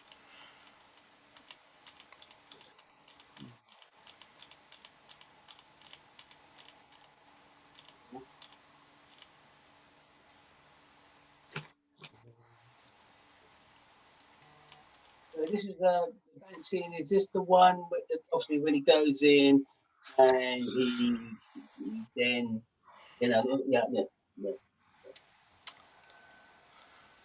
Yeah, the bank scene is when he's been he's been successful in obtaining extra time for the mortgage, and he requires some further information. But the way that he doesn't get that bit of information, and I think he's kind of denied needs. His needs are kind of disrespected at the bank, and I think that's what brings that whole scene into. So it's either we choose to do that scene, or we could kind of like just stay on the solo scene we haven't done at all. So it might be that we look at 4 or 5 people trying that solo scene out, and then we just kind of take some combinations of what people have done in that solo scene, and we make that into one scene. Yeah. We haven't looked at the solo scene at all. No, we haven't. No. I think we look at that and Yeah, really. I think yeah. I'm also trying to remind you about the camera angles. There is the extreme wide shot. There is the wide shot. There is the medium close-up. There is the extreme close-up. These are just some of the angles that you can take to choose where you stand in relation to the camera. Are you standing? Are you sitting? If you're sitting at normal head and shoulders, are you going to play the whole scene in that position? Yeah? You as a creative person can really maximize this rehearsal space to do as much of that as you can. We will spend some time focusing on that, but for now, I just want to encourage you much more to play more with the blocking and the position that you're in when you perform any scene that you're in. So you might say to yourself, oh, in this one, I'm sitting in this one, I'm going to get up and turn around and move in this, whatever it may be. How do I start my scene, in what position, and what scene do I end my scene? So maybe there's you got at least you got two positions, one where you start at the scene and one where you end. At least we know that you go on a journey throughout that scene, and there's some kind of action to it in terms of the movement, rather than the whole scene talking heads, people just sat for the whole time. So I'm just encouraging you more to do more of that experimentation. Okay, so let's try this solo thing, because it feels like we haven't done it before. I'd like everybody who's present to do a solo scene by yourself. I think the whole point of this scene was really to express, to see Kwame. We've never seen Kwame before by himself, and I think it's a scene where Kwame is contemplating, what's going on in his head. Basically, there's lots of voices around, how am I going to pay for this? I've lost my job. Am I able to kind of cope and manage? I've got my family blood sucking on me. This bank thing is worrying me. COVID is worrying me. Getting the next job is worrying me. Should I go back to my job is worrying me. There's quite a lot of stuff that's going on. And out of that, he still finds opportunities to be positive. The kind of Obama, yes, I can kind of attitude. I think he's still got a lot of that going on. And I don't know how this is going to be done, because we've never done it before, but it's a solo scene, and the way I imagined it was that we saw him at quite a vulnerable point that we've never seen him before. So I think it's something where we see Kwame, my dream would be that Kwame's in his boxer shorts and he's putting cocoa butter on his skin. That would be the scene for me. That would at least kind of go, yeah, we're at that stage, where he's at that kind of low ebb, but he's doing something around self-care for his body, and it's something that we don't see a lot on stage. I don't think it's a lot that we see I don't know if maybe you guys go to the theatre more, maybe you can tell me, but it would be nice to see that scene where we have this Kwame character doing some self-care in a time of trauma or time of concern and frustration. So it's just really improvising a scene by yourself, and almost like you're being quite intimate with yourself. Vulnerable comes to mind. Different emotional states throughout the scene come to mind. I don't know how it should begin, but however it begins, it doesn't end the way it begins, because you go on an emotional journey. And so what we're kind of, I suppose what we want to see is, how can Kwame, how does Kwame cope and manage with what's going on with him at this, is it the traditional kind of walking up and down, pacing up and down and talking to yourself? People do that all the time sometimes when they're really stressed. That's just one way. Yeah. But we've got lots of creative ideas and imaginations, and I'm hoping that within the confined space that we're in, how else might we play that scene where we see Kwame quite vulnerable, alone, and quite intimate, really. So extra points will be awarded for those who go down that road, who go deep down that yellow brick road where they show us some vulnerable intimacy, whatever that means.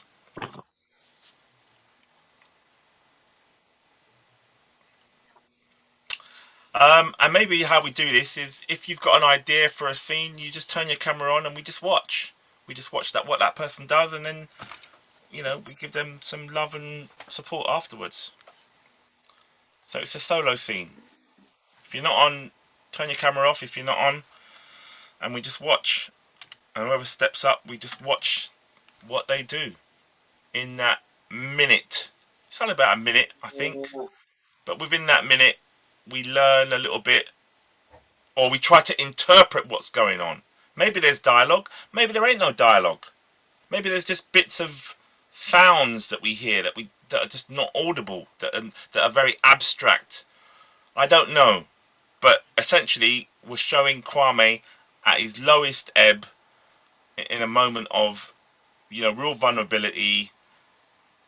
And, he's doing a bit of self-care, perhaps. He's trying to self-care, but that's interrupted by the voices or the emotions that take over. And so that self-care that he starts with is interrupted. And the other stuff starts to compound him. And so therefore, there's a change and shift in action and behavior. So let's see what that does when we improvise that. Kwame, Abner, your camera's on, so I'm assuming that you're good to go. Oh, spoke too soon. Damn. Okay, so let's just allow some space and see what happens.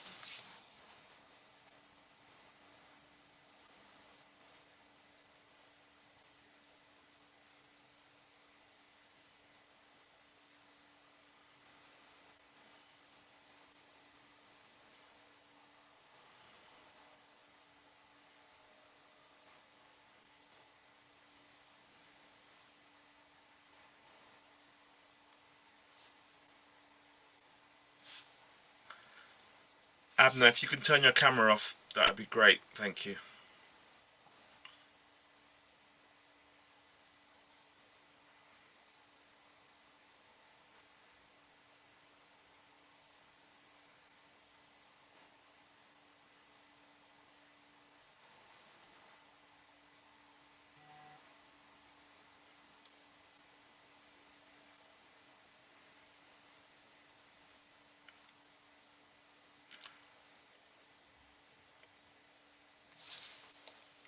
If you're saying anything, Dwayne, you're on mute, so we're not hearing it. Sorry. So that's okay. And when you've had enough, just turn your camera off, and that will tell us that you've had enough of this. Okay. Sorry. That's all right. Shall I start again? Yeah, if you want. Yeah, if you want. Okay.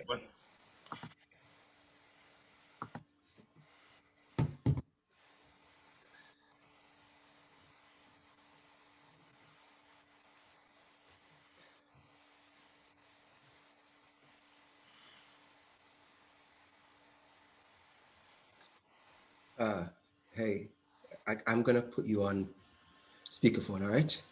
Okay. Can you hear me? Yeah. So listen, I just had to call because I just finished another shift in A&E, and this is like my third brethren that I had to look after. He died, you know, the third person that came in that died from COVID, and he was like my best friend at school. And you know, I just got back home, and all I could do is just have a shower and just try to wash the sight of me having to do last orders on my best mate, you know. And I just want to call you and tell your mom that I love you, and I'm so grateful that you're alive, and I just want you to look after yourself, because this illness, this thing is taking on our lives, and we just don't know. So look after yourself, and I hope to see you soon. And I love you. Okay? Speak to you soon. Yeah, thank you, Dwayne. Yeah, it's really deep for me. I don't have much words because it's almost like actions speak louder than words. So essentially, yeah, he's communicating to his mum. Yeah, I'm not ruling anything out at this stage. I'm just trying to see what we come up with that might make a scene that is a solo scene. Thanks, Dwayne. Oh.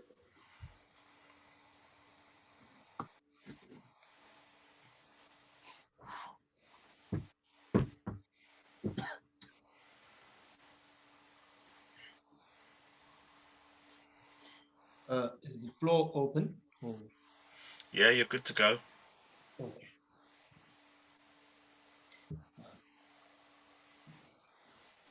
One, two, three, go.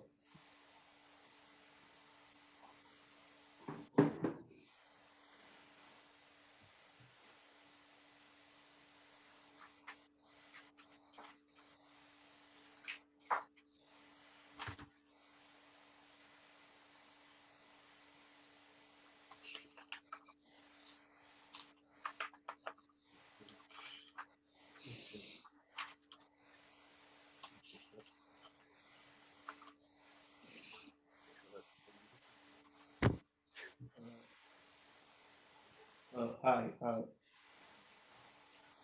I feel like I'm on the break. I'm just thinking, like, you put so much into a company that you love, that you put all your employment in, everything, blood, sweat, and tears, and all they give you is bullshit. What did I do to be in this situation? All my talents, all my life, useless, wasted.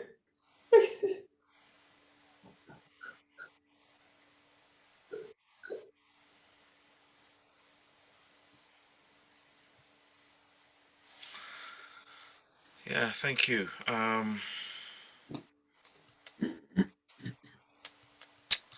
I think there's something about how Kwame is before the phone call, what we learn from his state of mind and his, what's going on for him before the phone call. And then obviously he has a phone call during that scene, and then, things kind of shift in some way. So there's two things essentially happening that we have to be clear about. So it's the stuff that happens before a phone call, and stuff that happens after a phone call. To learn, to learn about how Kwame is coping. One for a better word, I can't think of a better word, but yeah, how he's coping and what he's dealing with at this stage. Yeah. Okay, I think Abner's going to go for it, so let's watch this and see a different variation when you're ready.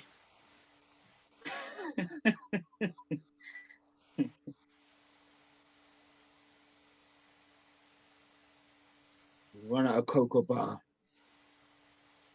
Would have thought that.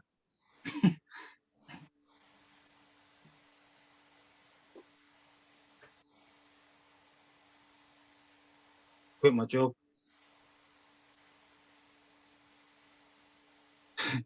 Brother's dead.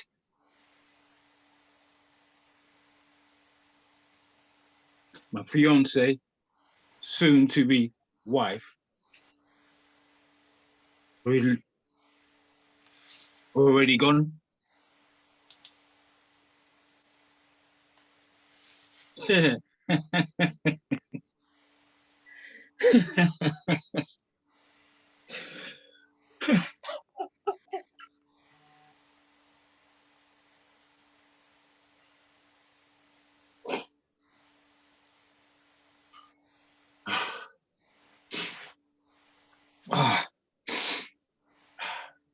It's gonna be all right. It's gonna be all right. It's gonna be all right. Yeah, that's kind of, I think that's kind of more kind of where we're going, I think. Yeah, that's cooking up a little bit more of the vulnerability and the emotional landscape that Kwame's in. I think we can all agree on that one. That is certainly taking it down there. That real emotional side. Not that the others weren't, but you know, we're getting closer. And as Lloyd said, you know, if we can play around with the camera angles with that, so if we had a extreme close-up at some point throughout that scene, if we had an extreme close-up, wow, that would be a real deep way of showing, you know, giving that emotion to the audience, because the audience, either they got to turn away because it's so deep in your face, because you're presenting it in an extreme close-up way, so you're kind of forcing your audience to stomach it in a way. So yeah, so if there's a journey that starts either, you know, extreme wide and then it ends up on extreme close-up, that's a nice journey to go on. Or vice versa, it starts in the close-up and ends up on the wide. These are just invitations, these are not strict rules, but it gives us mileage to kind of play around with what we're watching. But yeah, that's definitely a lot more closer to what I was imagining, so thank you, Abner. Let's see what Keith has got. Okay, standing by.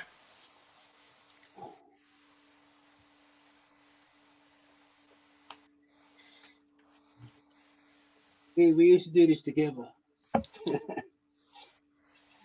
You know, and I'm having to do it solo. You're not there, my bro. You're not there guiding me. You were supposed to sit on your bed, I'm sitting on my bed. Like twins, you know? And now you're gone.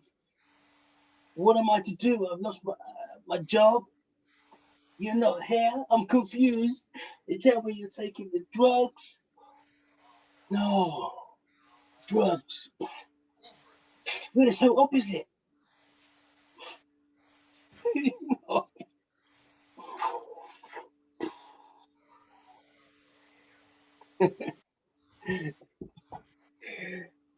remember when we were so young.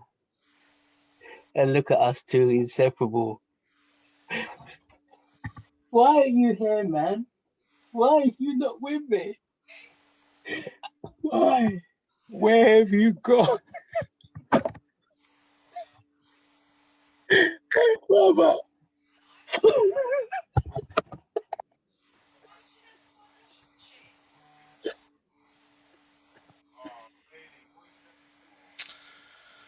Yeah, another powerful scene. Yeah, yeah, I'm feeling that like I'm feeling the others. It's really strong. Okay, time is running, so thank you, Keith. Let's move on. I think Sunny's up next. I think. Standing by. What a week.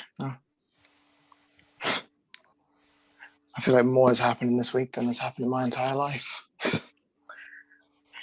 Quit my job, had an argument with my family, almost got arrested.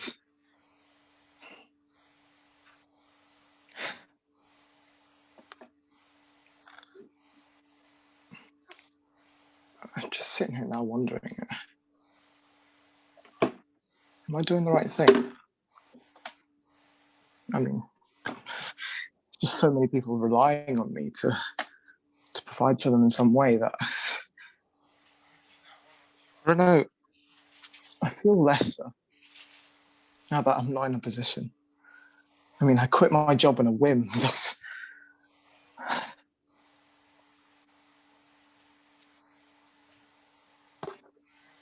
I just wish you were here to tell me what to do. I need your help more than ever. And it's funny, can't ask you now, but you're on the ground a couple of weeks ago.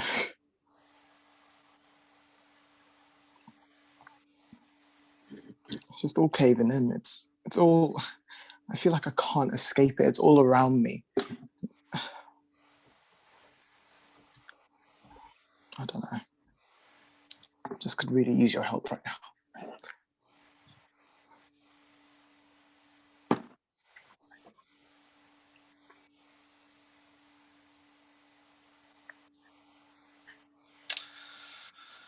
Yeah, gosh. Yeah, I think all of these are taking the audience on a journey and giving them some real insight to the emotional state that Kwame's in at this stage. Yeah, powerful. Okay, standing by, David. Mortgage, car payments, Virgin Media, council tax, just paper. All just paper. I thought we were trying to go paperless. Just paper.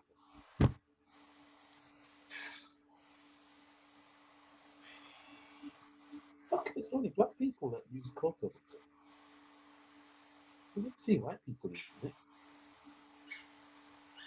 Why am I thinking about cocoa butter at a time like this? Maybe I'm mad. Or maybe I'm just having an epiphany.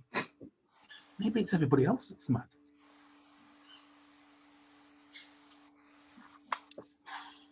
What does it really matter? Do you know what? These bills, they're not going to pay themselves. Guess I better get back to it.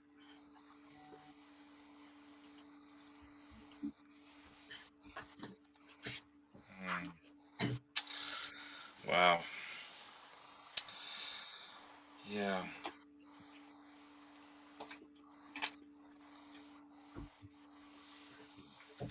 Yeah, I was talking to Sherwin about, I think it was last week, and I was talking to him about this image of this compounded pressure that Kwame's feeling, and things are mounting up, just like they normally do in these kind of domestic scenes where someone's compounded.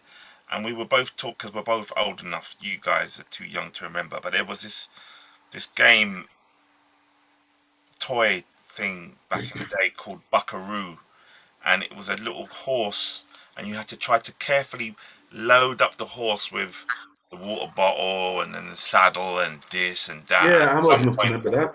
And at some point, the toy would kick because it couldn't take the amount of load of pressure that was loaded up. And so the image and metaphor of Kwame is that he's being quite loaded up at some point. And at some point, you know, like all good things, they explode because they've had too much compounded on them. Anyway. And so when this last scene with the bills and the financial worries that he has, you know, they're all kind of compounded,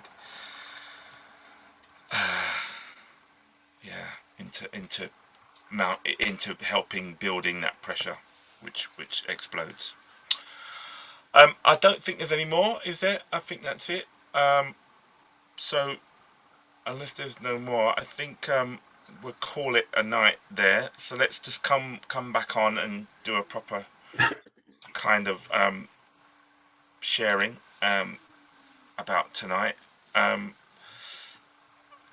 Personally, I think I want to say that, you know, there is a process that I want to get better at in terms of managing time and managing how we work on material. I want to get better at that. And I appreciate your time being supportive to stay with the process, because it's not easy. But this is what it requires, you know, for us to kind of work together and collaborate together in this way to support one another in the work that we are doing.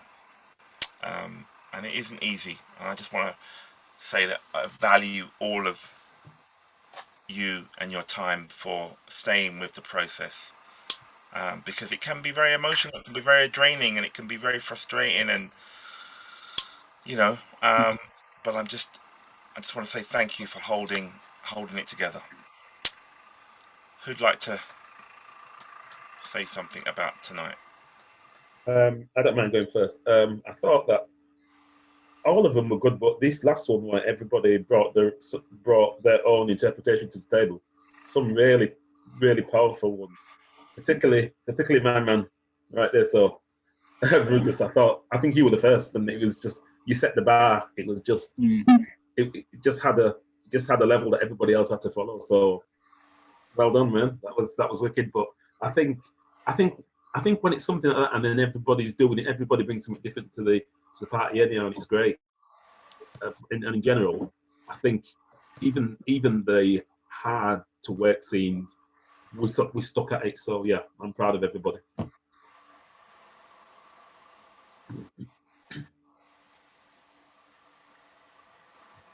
Anybody else? You're passing it on to David. I'll pass it on to Buntu.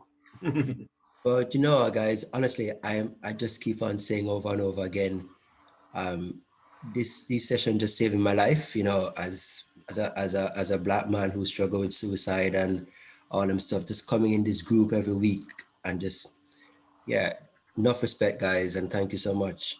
I love this space. Are you passing it on to Buntu?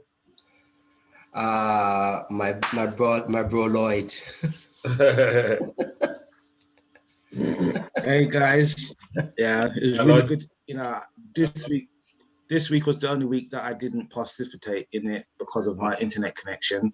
Okay. But as an observer watching it, you guys really did some really good pieces of work, and I did drop some observations in the chat. I mean, I love the scenes. You know, got quite emotional at some of them.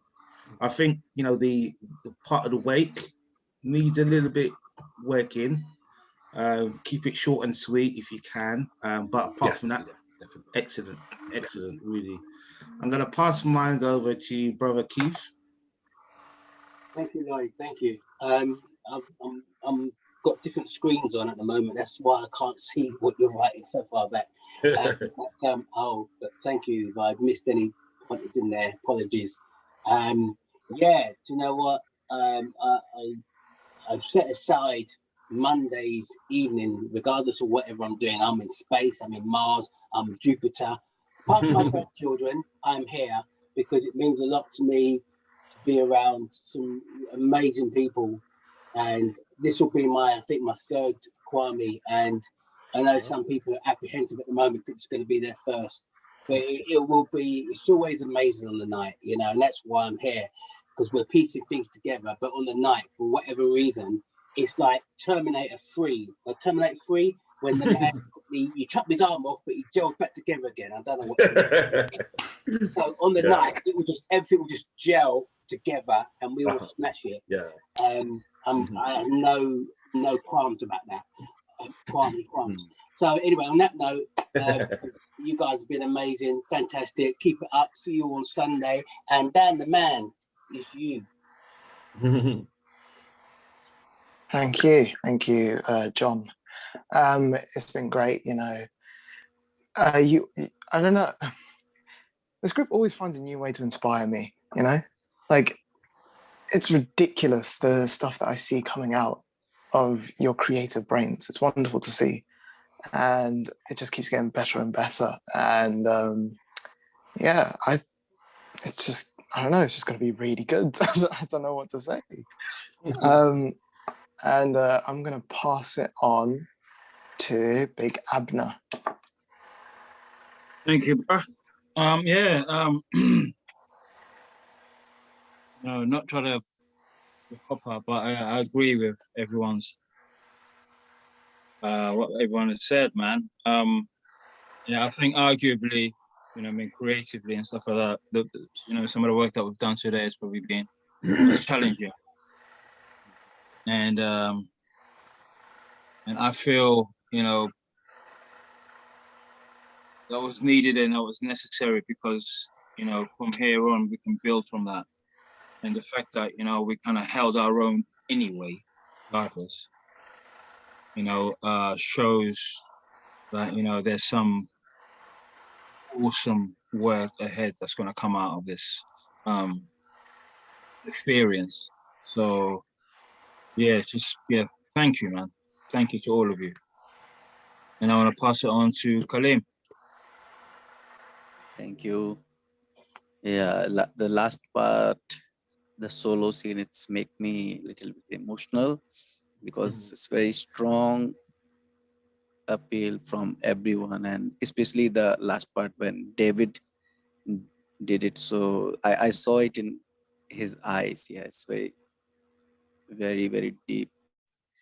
And yeah, I also see that that what we improvised today, so there are some shapes coming out, so that's a good thing. And maybe from next Sunday or Monday we will make it more clear, and then we have a complete structure.